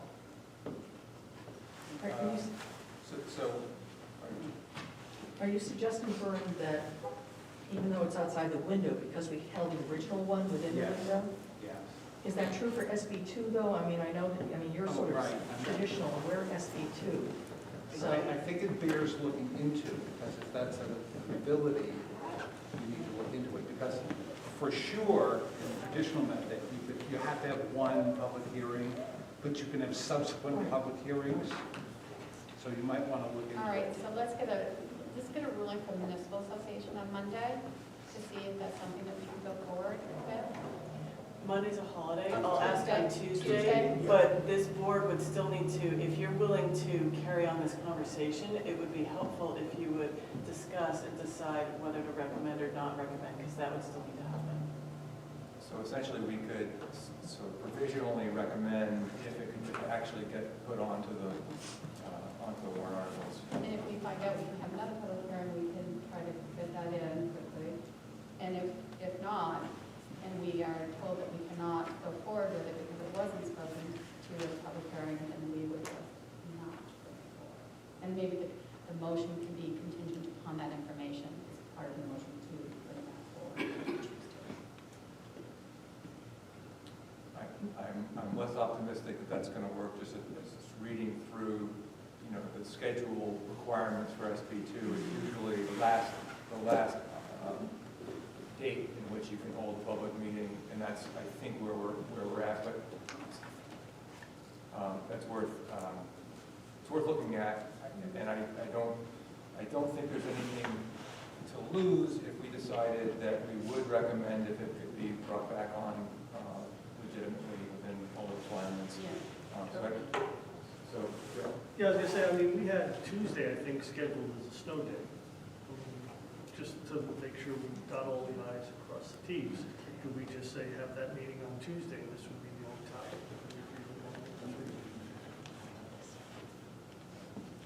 You don't think, isn't something about? Well, we must have been able to sometime, maybe that only comes in if the meeting is canceled.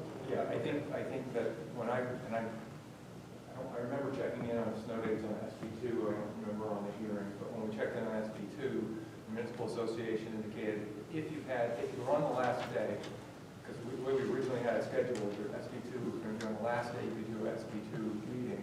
And we said, well, what if we have a snow date? And that's why we have a Tuesday night presentation.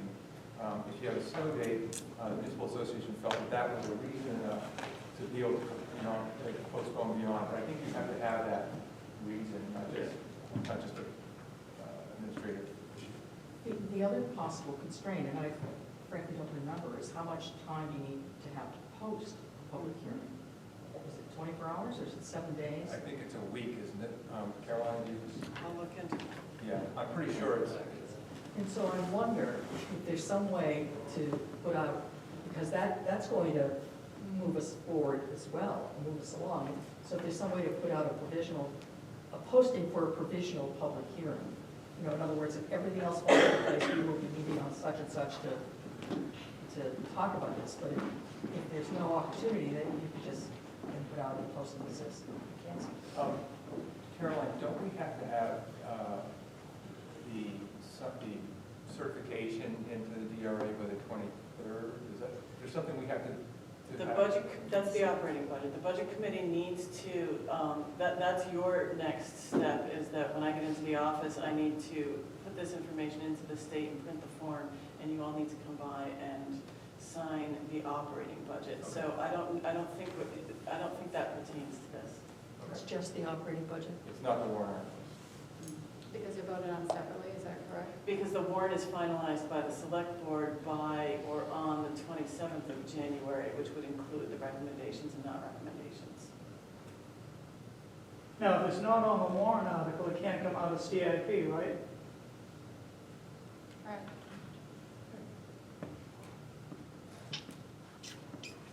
Any other questions on that? Well, just to make sure that, one other thing to make sure that it's not coming from taxation, it's coming from CIP, asset, that makes a difference as well, when you talk to them on that.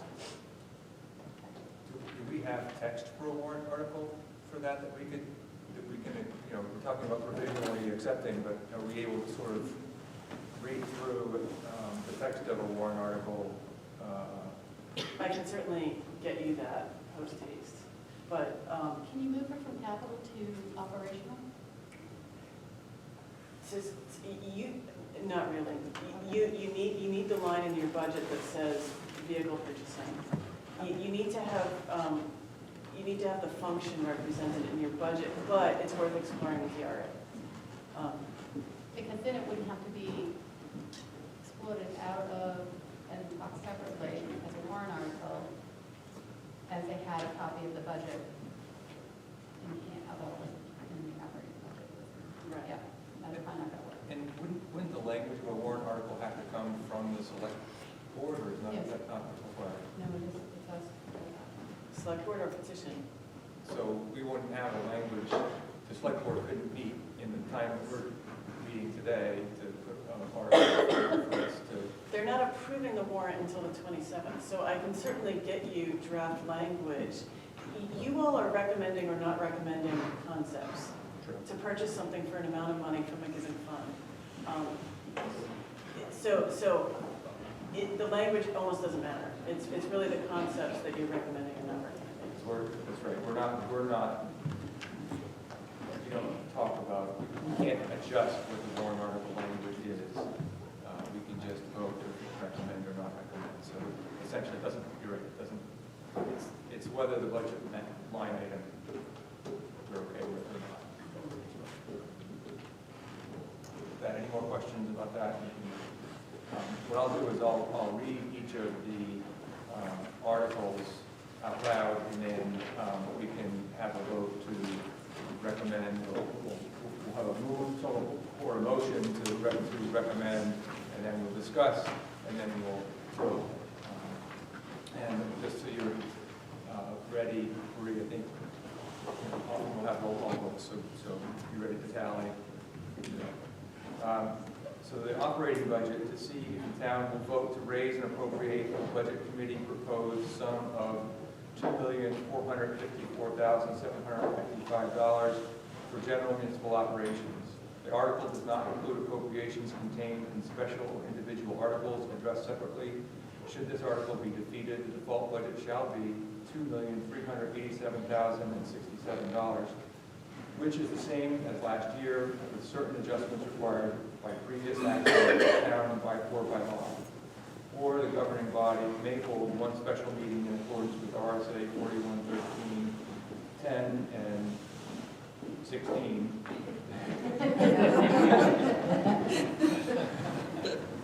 To take up the issue of revised operating budget only. Note this operating budget warrant article does not include appropriations contained in any other warrant articles. It's recommended by the select board. We have a motion to recommend. Motion to recommend, second from Suzanne. Any discussion? Question. When did the selectmen vote to recommend these? When do they, or when did they?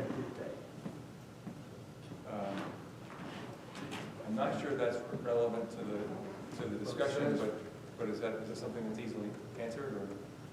It says recommended by the select board. It was at their last meeting. I affirmed with them, and they by consensus agreed. But just because this is their draft and their document, they've asked that these things be put on the warrant. So that infers their recommendation, but they specifically, I affirmed that with them at their last meeting. That should be in the minutes of the last meeting. But there'll be final recommendation will come later.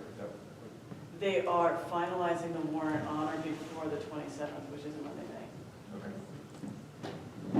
Any other discussion on the operating budget? Do we need a roll call vote? Doesn't look like it. All in favor of the operating budget as written, say aye. Aye. Any opposed? Abstain. Abstain. Sorry. So one abstention. Stormwater asset management. To see if the town will vote to raise and appropriate the sum of $30,000 to defray the cost of planning for public facilities, for development and implementation of an asset management plan for the town's stormwater collection and conveyance systems, and to authorize the issuance of not more than $30,000 of bonds or notes in accordance with the provisions of the Municipal Finance Act, RSA 33, and further to authorize the select board to apply for a Clean Water State Revolving Fund loan, repayment of the loan funds will include up to 100% forgiveness of loan principal in the amount of up to $30,000. Further to authorize the select board to take all other actions necessary to carry out and complete this project. And we have a 3/5 ballot vote required for this. I'm not going to read the explanatory note unless somebody wants me to read that out loud. Questions? Do we have a motion? Questions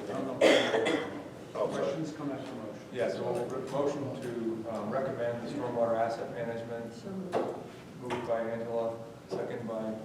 I'll second. Second by Liz. Now discussion. Vern. Has the engineering company been signed? Have you selected an engineering firm to do this? No. No. Are you competitive bidding? Yeah. Suzanne. So, I'm trying to understand the little pieces here. So, in essence, are we, I don't know the sequence of events, but we're sort of borrowing $30,000, and that's why we're applying to the Clean Water State Revolving Fund loan. And then we use the $30,000 to pay for the asset management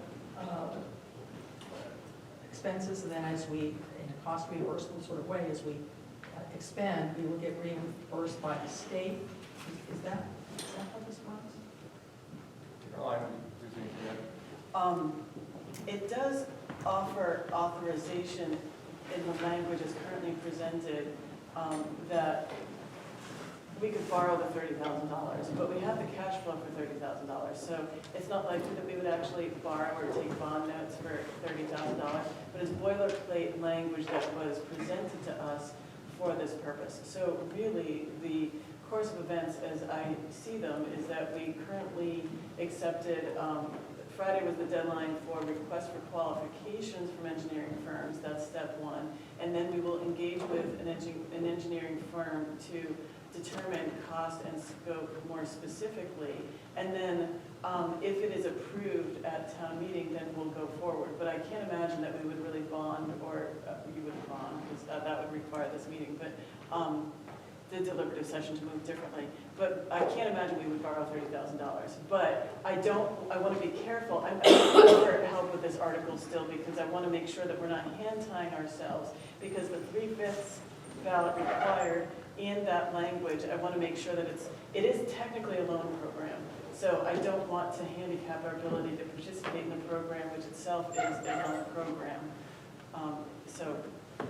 But the intent is not so much to borrow, except for that loan program. So, assuming that we get that we get accepted by this, for this grant, that we would expend the dollars. That's why you're saying we have sufficient cash flow. We would expend the dollars and then get reimbursed on a cost reimbursable basis by the state from this fund. Is that? That is the projected course once the state determines we are not eligible for reimbursement or loan forgiveness until the state determines that we've met their objectives. But yes, that is the plan. Water and Sewer District has gone through this. You have to meet certain milestones and functions, and then if you get approved, the state reimburses you. Ours actually went from 2018 to 2019, and we got half of it. We got half of it back. Ours was like 40,000. We got 20,000 back. So is your point that it's not necessarily guaranteed that you'll get the full 30,000? Is that what you're saying? It depends on how it's written. In our case, it was 40,000, and we got 20,000 back. But we had to give them a list of things that we accomplished and work product that we turned in, and then we just got money back. I just want to make sure I'm clear on it. Regardless whether we borrow the money or not, we will qualify for reimbursement if we meet X, Y, Z requirements from the state. Is that correct, Carolyn? It is a loan program. So yes, we're gonna essentially we're gonna do this. If we have the authority, we will do this project out of cash flow. And if we meet the criteria set forth by the state at the end of it, then they will reimburse up to the $30,000. The goal absolutely will be to meet the criteria and get full reimbursement. So, just for clarification, this is a stormwater project. So might it have different qualifications for the full reimbursement than perhaps another program under DES? I'm wondering if in fact you can get 100% reimbursement. Is this important? It is a 100% reimbursement potential, absolutely. The state revolving fund does handle water and wastewater projects as well. I imagine they all have different criteria because of the nature of being different projects. That's what I'm asking about. So I can't speak to that, but this has the potential for 100% reimbursement if we meet the criteria. It's our understanding right now that barring not meeting the requirements, it would be 100%. It won't change that, we only have 15,000 that we can give you, or that's not going to change. The amount is, for the grant is $30,000. You just have to meet the requirements. Is that? We have made it through the initial process with the state for approval, so that in theory, the money is set aside for us, that, assuming that this gets approved and we do it and meet the criteria, that the funding is available to reimburse us, yes. Suzanne? So before, let's say we're going to spend $10,000 on something related to this asset management. Will we know before we spend that $10,000 that it will be approved? I'm trying to get an idea of what amount of that 30,000 is potentially at risk. That the town will have to. Sorry, Art? They have very specific work products that you have to meet. So if you decide you're going to paint the interior of the town hall, that's not part of the list of work products they require. But if you meet all of those work requirements, all those work products, you get reimbursed. So they will have reviewed them ahead of time? I guess. They lay them out and say, these are the things you have to have. So the request for qualifications with the engineers, the state is getting more strict in the process with the projects that are qualifying for these funds because they're finding that projects sometimes aren't meeting the criteria. So I can't speak to which part of the project would, like the digital map is $20,000 and then cammering and infrastructure, maintenance parts is $10,000 each or something. I can't speak to that. I can only speak to the fact that these engineers on the DES pre-approved list are engineers qualified to do these projects that have done these projects before, but that further, they are now requiring us, in addition to that, to send engineering firms this request for qualifications, whereby they're supposed to prove that they can and have done these projects so that they're familiar with the scope and the qualification standards for reimbursement. So just to follow up on Suzanne's question, we basically pay up front, we do all the work, but we expend the $30,000, we do the work in the way it's supposed to be done, we show the state, here's what we did, and they say, yes, you met the requirements, here's what we'll reimburse, or no, you didn't, we're not going to reimburse. Is that so? Or something in between, yes. So the entire money is, the $30,000 is at risk, essentially, because we have to expend it first before we can get approval to get reimbursement. Is that correct? That is correct. However, like I said, we have pre-qualified with the general scope that we have submitted. So it's unlikely to happen. Right. I get it. So basically, as long as you follow the guidelines, you're all set. So there's some risk, but we feel confident that we're going to be doing our best to follow the rules and regs and get qualified people. Because we're hiring people who are familiar with the program to do the work and they're pre-approved. It's not, you didn't hire me to do it. So if it's up to $30,000, you've got to spend the money first. Yes. Where is it in the operating budget? It's not in the operating budget because it's a warrant article.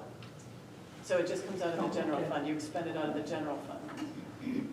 But you've already got the $30,000 in revenue. It's listed as anticipating revenue. I know. Yeah, because we're anticipating, you would anticipate that if it approves. Yes, exactly. So how does this relate to something you talked about in your presentation, Caroline? That Rollinsford is one of 17 or 18 towns who are right now considered potentially polluting the water system. I'm not sure if I got that right, but could you speak a little bit about that in relation to the effort to address this assessment and how that factors into the $2,000 a day fine, for example? I think you're talking about two different things. It kind of is two different things. So we are an MS4 community. There are 13 in the Rockingham, Stratford County area, which are watershed areas into Great Bay and ultimately the Great Bay estuary and ultimately the ocean. The state has identified waters, rivers and tributaries that are impaired and to what degree, and we've been identified as a community that has not just the Salmon Falls River, but Fresh Creek and other tributaries are also impaired. So we've been required to have this 5-year permit, which requires that every year we do more things, different things with public engagement and outreach, so that the public knows what it can do to reduce these contaminants. But also, we are supposed to change our operations to reduce contaminants as well. So the EPA recently added an extra level of this permit to account for nitrogen, because nitrogen is a bigger concern. So that's another whole bag of worms. And I just want to say that Paul manages this for us, and I attend the meetings when I can, and I go to these local committee meetings, our Rollinsford committee meetings, but it's very technical and it's very intense, and there's a lot to know. And so the area communities have joined together to try to approach this permit in a unified manner, so that if somebody's getting dinged, we're all getting dinged. And so they are resources for us. And we have UNH working on it, and DES and EPA come to these meetings to help advise us about how to deal with this. So this asset management grant is separate yet part of that. So Will it help to inform us? It's a tool. It's a tool that will help our municipal operations. So one of the things in this permit we're required to do is change municipal operations such that we are not polluting ourselves in our daily functions as we might usually like. The police cruisers are now going to a car wash rather than washing them in the bay that puts soapy, dirty water in the storm drain and out to the river. So that's one thing. We're going to eventually have to address how fire and highway trucks get washed, because that's coming. So this is a tool to help us manage our infrastructure, because assets are part of, you got to know how much you clean the storm drains, you have to know if they're impaired, and how they're connected, and how many do you have, and where do they actually go? And we're still discovering all these things. So this is a tool that will help us better discover what we have for assets being storm drains and connections. Yes, and then once we know what we have, and where they all are and what their conditions are, that will inform how we manage them, as we will be mandated to do for our permit. I'm always amazed at how much conversation can be had on a $30,000 warrant article when we just passed a $2.4 million one. Almost no discussion. Not that we haven't discussed it in the past, just saying. Well, this is the first time that we're dealing with this. It is, And I have one final question. Please. Just what are the time constraints? So are we expected to have this project completed in 2020, or is it apt to go into 2021 as well? I would say it's apt to go into 2021. But the revenue, but it depends. So the revenue may or may not be actually received in 2020. That's where we're going. Okay, any further discussion of the stormwater asset management warrant article? That's a vote. All in favor, vote aye. Aye. Any opposed? Any abstain? Okay, passes. That doesn't pass, but we will recommend it on the ballot. Sidewalks. To see if the town will vote to raise and appropriate $25,000 for the repair of sidewalks, and further to authorize the withdrawal of $25,000 from the Transportation Improvement Capital Reserve Fund established for this purpose. And it is recommended by the select board. Do we have a motion? Motion to accept. Motion from Vern? Yeah. Second. Second from Charlie. Discussion?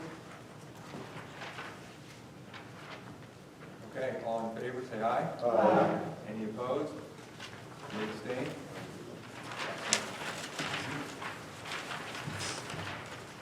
Police cruiser, to see if the town will vote to authorize the withdrawal of $13,000 from the Capital Improvement Plan Capital Reserve Fund for the second-year lease payment for the police cruiser authorized for purchase in 2019. It's recommended by the select board. Do I have a motion? Motion. Motion from Vern, second from Charlie. Any discussion? These are all boilerplate. A lot of these things are boilerplate. I'm just pointing out, we can move through these fairly quickly. Yeah. So, and I think we are. So, any discussion? All in favor, say aye. Aye. Any opposed? Any abstain?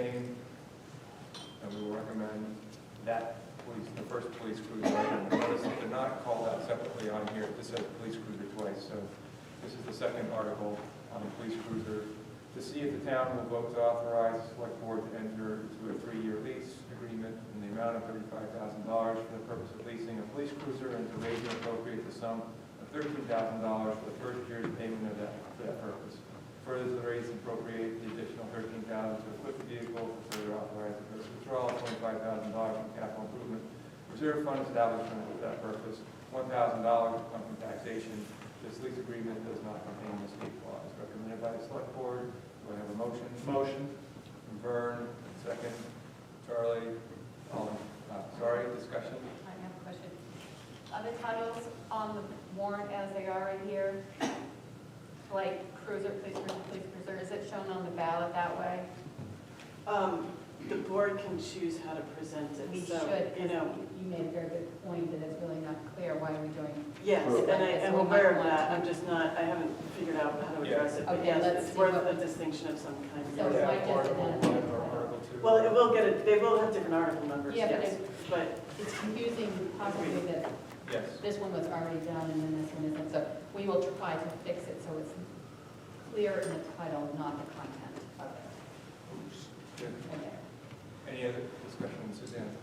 Really, just a clarification, the one, we've already recommended the one before, but it said it has a 2/3 majority vote required. I don't understand why that would be, because you're just agreeing to authorize 1 year's worth of payment.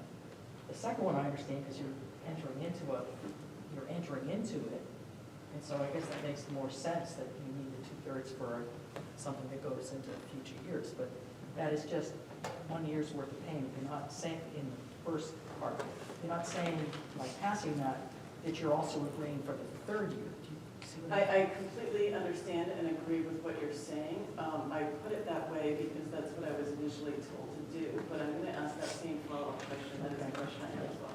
And I'll make the point that, as we talked about before, the final language of what's on here isn't really critical. What we're voting on is more the appropriation. Vern, I have a clarifying question. Apparently under SB2, when you have to do these greater than majority votes, they have to be 3/5, not 2/3. I'm not sure when they're 2/3 or 3/5, but DRA said for this one specifically that 2/3 was, she suggested 2/3. You know, Is it because it's a lease? it's a multi-year contract, which makes it more than just a simple majority, yes. But whether it be 3/5 or 2/3, you know, I'll ask the question if we can go with 3/5. 3/5 is. We have to do 2/3 because we're standard municipal, but it said, in my reading of it, that SB2 towns are 3/5. So Thank you for that. needs I to be will ask. clarified. Any further discussion on the second police cruiser article? All in favor of recommending this article as written, vote aye, say aye. Aye. Any opposed? Any abstain? Then we will recommend. Emergency extrication equipment for the Rollinsford Fire Department to see if the town will vote to raise and appropriate the sum of $30,000 for purchasing emergency extraction equipment for the fire department and further to authorize the withdrawal of $30,000 from the capital improvement reserve fund established for that purpose. Motion. Motion from Vern, second from Charlie. Any discussion? As I understand, this has been planned for quite some time, Yes. at least several years in the Senate. I know it was discussed last year. Yeah, okay. We knew it was coming. Any further discussion? All in favor, say aye. Aye. Any opposed? Any abstained? Passes.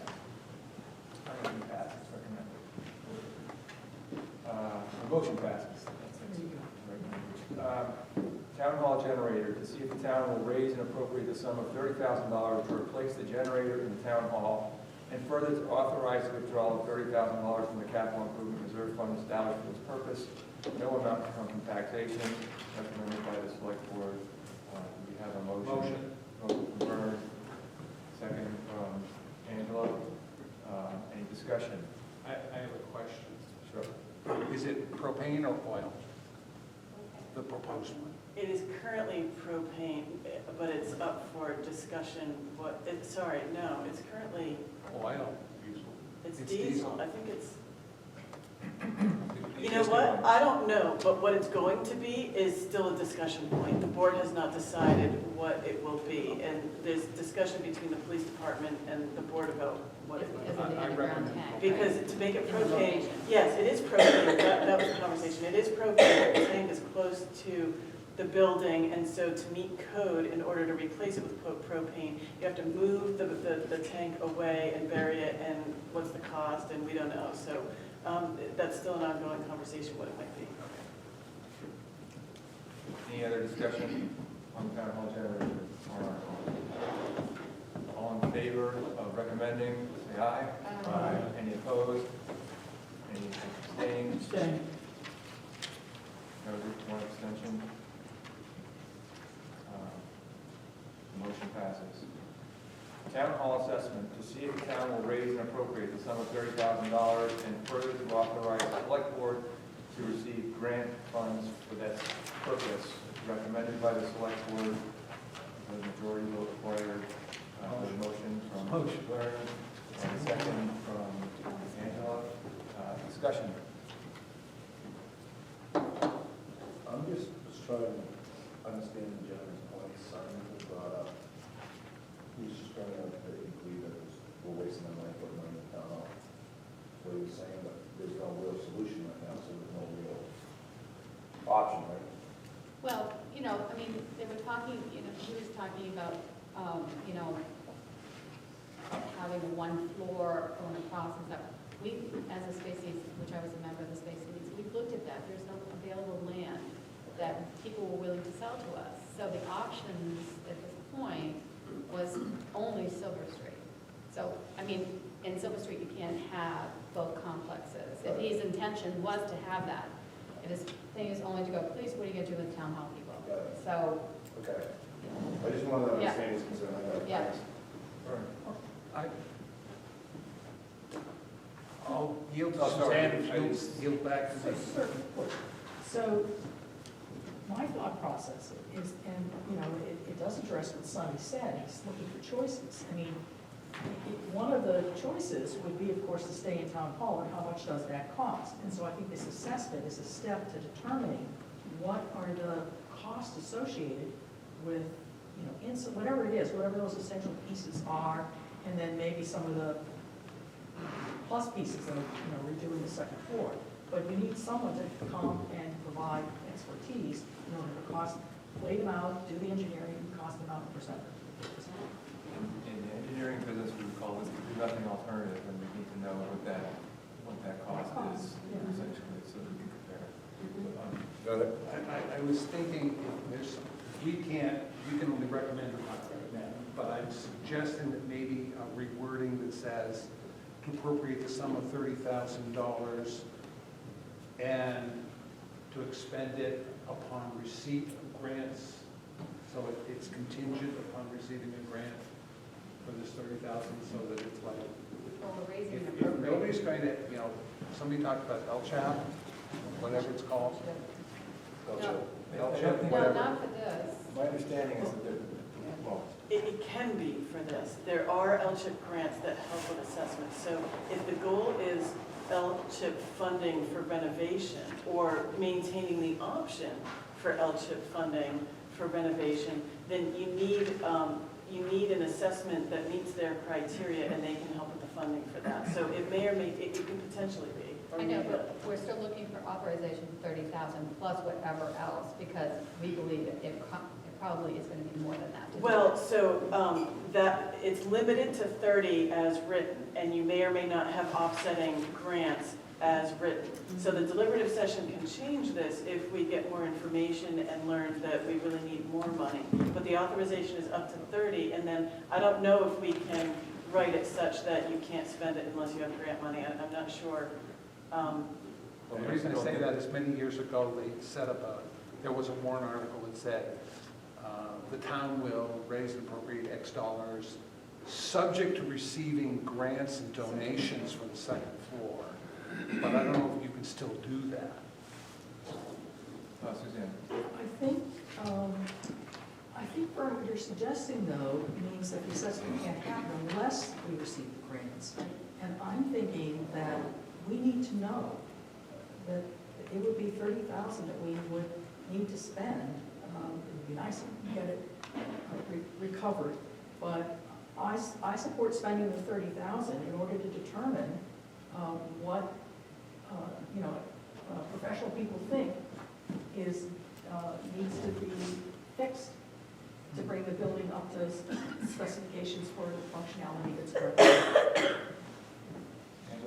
So regarding LCHIP, I have a little bit of information. I've received several grants from that. And this conditions assessment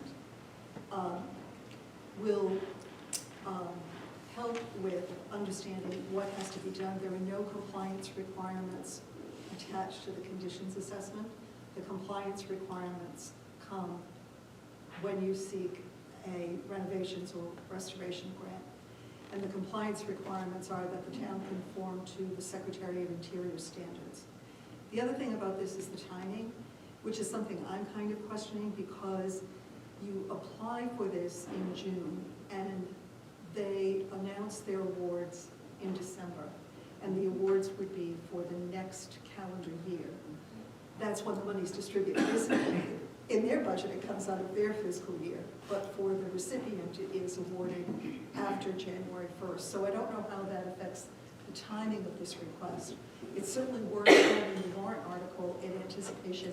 It's very likely that the town would get this grant, and that you would get it, though, to spend in 2021. It's only for LCHIP, though. Only for the LCHIP grant. That's correct. You know, there might be If you other went for others. options that you could look into. New Hampshire Preservation Alliance also gives condition assessment grants, and they do it on a monthly basis, but it's much less than 30,000. I think their limit is that they'll reimburse 7,500 plus. I guess I'm a little confused. I mean, I would prefer to see this written without any mention of grants. I mean, the town has the ability to receive grants. So we're not, I don't think, hog-tying the town from going after LCHIP whether we get it this year, next year.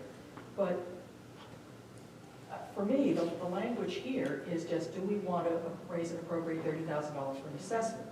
And yes, it would be nice if we can get some offsetting grant money, but I guess I would support it as a needed project and willing to spend, provide my vote for authorizing this for $30,000. I would also just say that we just presented this as a cost without a contingency that we get funding. That's how it's been presented. It seems to me to bring it forward as presented. We can't change it anyway. We can't change it. Right. So, but anyway, I think it's a select board question at the end of the day if they want to do that, but it doesn't affect what we're doing here today. So as written, any more discussion on this particular article? I'm voting against this basically for a couple of reasons. One, I don't think it's enough money. And two, I'd like to see what they were going to do with the police before we spend any more money on the town hall. This will help us determine what to do. I understand that. So we can't talk about what to do with the police until we have something like this happening. But there was no space needs meetings this year. No, because one, we were waiting for the report to come back from the company that we hired to evaluate our police station and their needs, which did not result in a completion project and us withdrawing from that. So we were waiting. It wasn't that we didn't want to meet, we just didn't have the data to help us make a proper decision. So comments noted from Charlie's. Any other discussion before we vote? So all in favor of this article, say aye. Aye. Any opposed? At least one? No. And any abstained? So one opposed, no abstentions. We recommend that capital reserve. Article 5, town revaluation capital reserve fund to see if the town will vote to raise and appropriate the sum of $8,750 to be added to the town revaluation capital reserve fund established for this purpose from taxation. Oh, I jumped over. Okay. Well, let's do this one and we'll go back to that. There you go. Okay. So, That's right. a motion to accept? Motion to recommend, a second? I'll second. From Lynn Spring. Any discussion? We've got to do this. Let's just go. No further discussion, all in favor say aye. Aye. Any opposed? Any abstained? The motion passes. So, now going back up one, capital improvement reserve fund, to see if the town will vote to raise and appropriate $186,895 to be placed in the town capital improvement reserve fund established for this purpose, and it's from taxation and recommended by the select board. Any do I have a motion? Motion. Motion from Byrne, second from Charlie. Charlie Dion, I'm sorry. Any discussion? I think we've discussed this at length. We might as well move on. Okay, with no further discussion, all in favor say aye. Aye. Any opposed? Any abstained? Motion carries.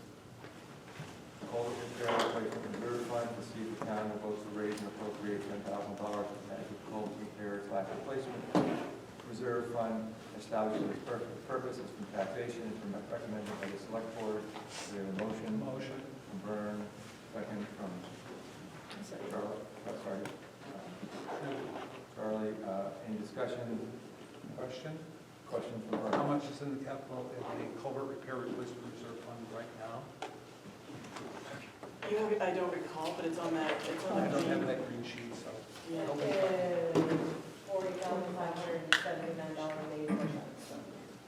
Geez, how many culverts are we going to repair and replace? Haven't we got them all by now? Keep finding them. Suzanne? No, yeah, you do sort of keep finding them, but there's also the one that is at a bridge, is at a culvert, and the Sligo Road that was one lane for a number of years. So that's, at some point, may need to be addressed again, because it was, at least when I was on the board, it was, we invested some money, but it was not thought at that point to be a long-term solution. It's kind of like a short to medium-term solution. So there's something there. I thought we had gotten to a point of that being completed because it's been finished off. So it's better now. It's open to its full original width. We do have a permit with DES now, so that in the spring we can do, or sometime soon.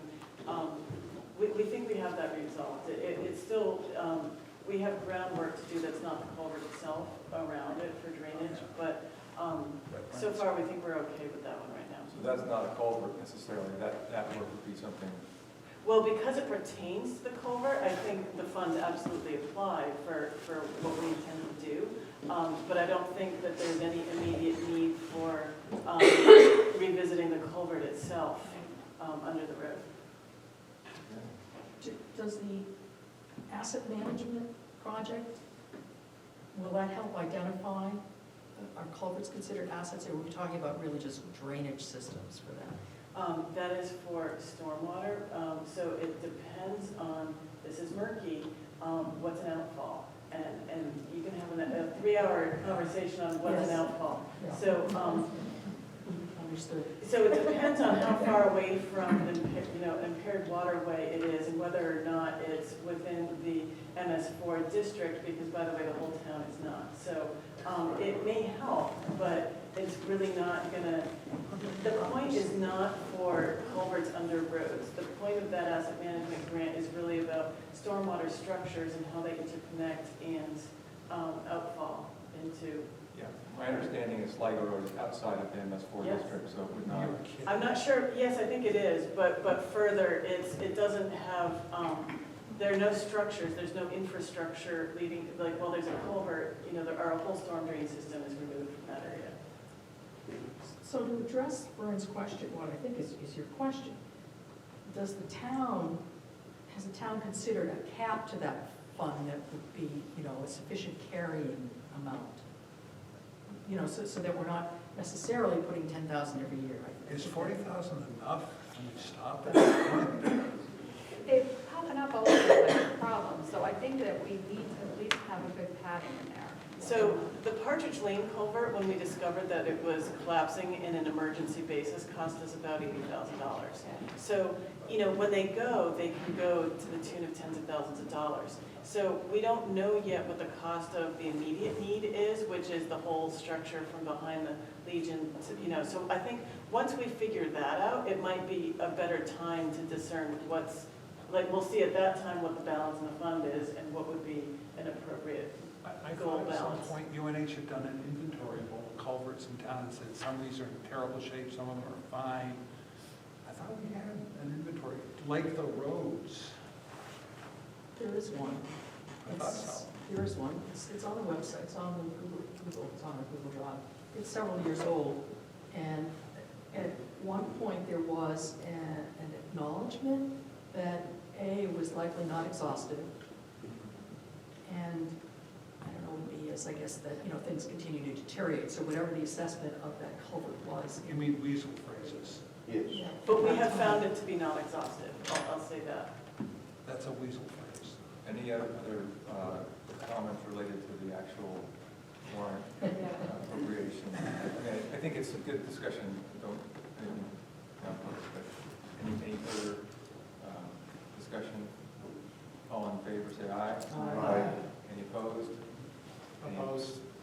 One opposed, and any abstained. I'll just make the comment that, and maybe this is what I'm saying, but $40,000 is not very much money. And when you talk about that culvert repair going through by the Legion, that's bigger than $40,000. So anyway, the point is, this is the token amount compared to what's probably needed at some point in the future. That's not what we're looking for. So the next item, if I'm online, is Conservation Land Trust Capital Reserve Fund, to see if the town will vote to raise and appropriate the sum of $15,000 to be added to the Conservation Land Trust Capital Reserve Fund. $10,000 will be transferred from the Land Use Change Tax Fund to fund this application, appropriation, I'm sorry. No amount to come from taxation, as recommended by Make a the comment. select board. And Is that supposed to say? That's an error. It should be 15? 15, Instead of yes. 10, it should say 15. 10,000 in writing. Yes. It needs to match the dollar amount that's about. So instead of Oh. $10,000, it needs to be 15 because it got fixed, but only Are for you the talking spot. about the culvert repair? No, because yeah. it says 10,000. 15 needs to be 15. Oh, It's gotcha. incorrect. It was in there wrong, and we fixed 15,000, but we didn't fix Okay, the wording. we're looking to recommend whether 15,000 should be put in. $15,000 will be transferred. That's what we need to change it to 15. Got it. Thank you. Move to recommend from Emily, second from Angela. Any discussion? Yes. As the town treasurer, I know how much is in the land use capital reserve fund. Is there any anticipated money coming in for, you know, conversion from per use to use of a substantial? You never nature? know, but you, likely the Bear Road property, if that, I can't say for sure that's in current use, but likely it is, and that would fund the fund. But it is worth noting that the fund that you're transferring fund from, in order to make this happen, has a finite amount of money in it, and so we Yeah. can't continue to do this forever without something changing. I'm concerned unless, you know, Bear Road may stay on the market for 3-4 years. We don't know. And they may decide, well, we'll keep it just the way it is in current use. So you really can't plan on that. So you need to start thinking about, you know, throttling this back or looking for another source. Any other discussion? All in favor, say aye. Aye. Any opposed? Yes. Opposed? One opposed? And no, any abstain? The motion passes. Land surveys and relocation, land surveys and related expenses. To see if the town will vote to raise and appropriate the sum of $5,000 to finance land surveys and related expenses that may be incurred in assisting private landowners who donate conservation easement and, right? That's right. Donate conservation easement and or to purchase options to buy critical lands the town may wish to protect for open space or conservation uses, and further to authorize the withdrawal of $5,000 from the Conservation Land Trust Capital Reserve Fund for this purpose. Motion.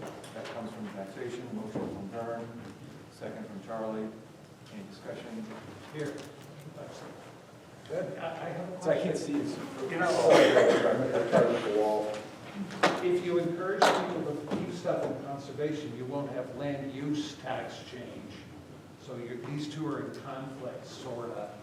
So I definitely agree on the $5,000, but just remember, you've got now two things you're doing here. One is, you know, put money aside to buy land and conservation, and the other one is land use tax changes. You know, we're hoping that these will turn into land use tax revenue.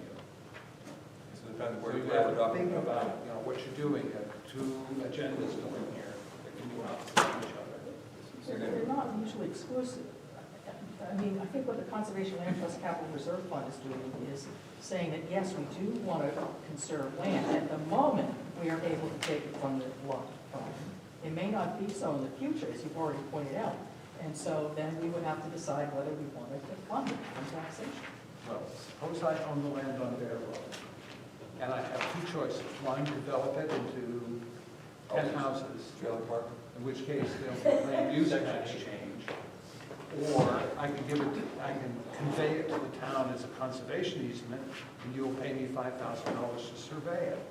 So I get a choice. These two things are not necessarily complementary. Just pointing it out. I don't believe the developer or owner is making choices based on these two things. All right. Any other discussion on this? All in favor, say aye. Aye. Any opposed? Any abstain? Motion passes, and that's the end of the articles. Any other business? Straightforward. Charlie? I'd like to thank Caroline for this. She did a very good job. Great job. All the tough stuff. I apologize for the fire truck situation, but if you, I don't know if I missed it, but I didn't hear you all decide to recommend or not recommend that, or ignore it, and Thank you. We did not, because I was just going through what was written. Do we have a motion to recommend, I guess, in concept and amount, to pull $55,000. $55,000 from the capital reserve fund to pay for a new forestry truck for the fire department, which we've discussed at our budget presentation, has been actually on the CIP for a number of years. Sorry? You moved to recommend. I'd like to recommend. Does anybody second that? Second from Charlie. Now, this is a provisional recommendation, assuming that it's a legitimate, you can do it, but all in favor, sorry, any discussion, further discussion? Okay, all in favor, say aye. Aye. Any opposed? Any abstain? I'm going to abstain. One abstain, abstention. And you're going to work out final details for water sewer hearing? Or some other hearing? Yeah. it's the priority for Tuesday morning when the state opens. That's right. But Monday's you'll work all. out the details. That's right. Suzanne, Motion to adjourn? I think I'm still.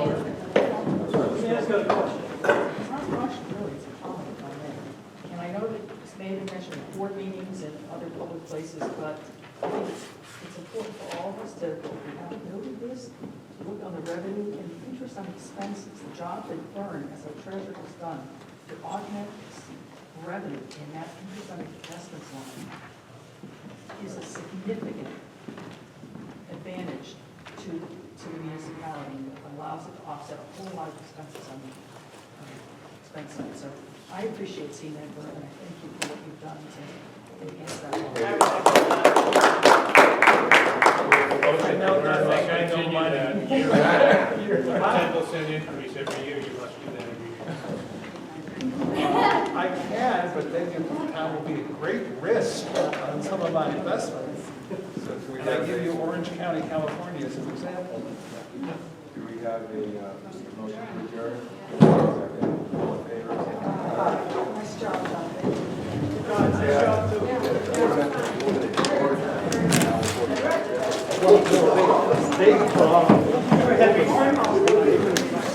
I'm trying to drink more water. Let's play games.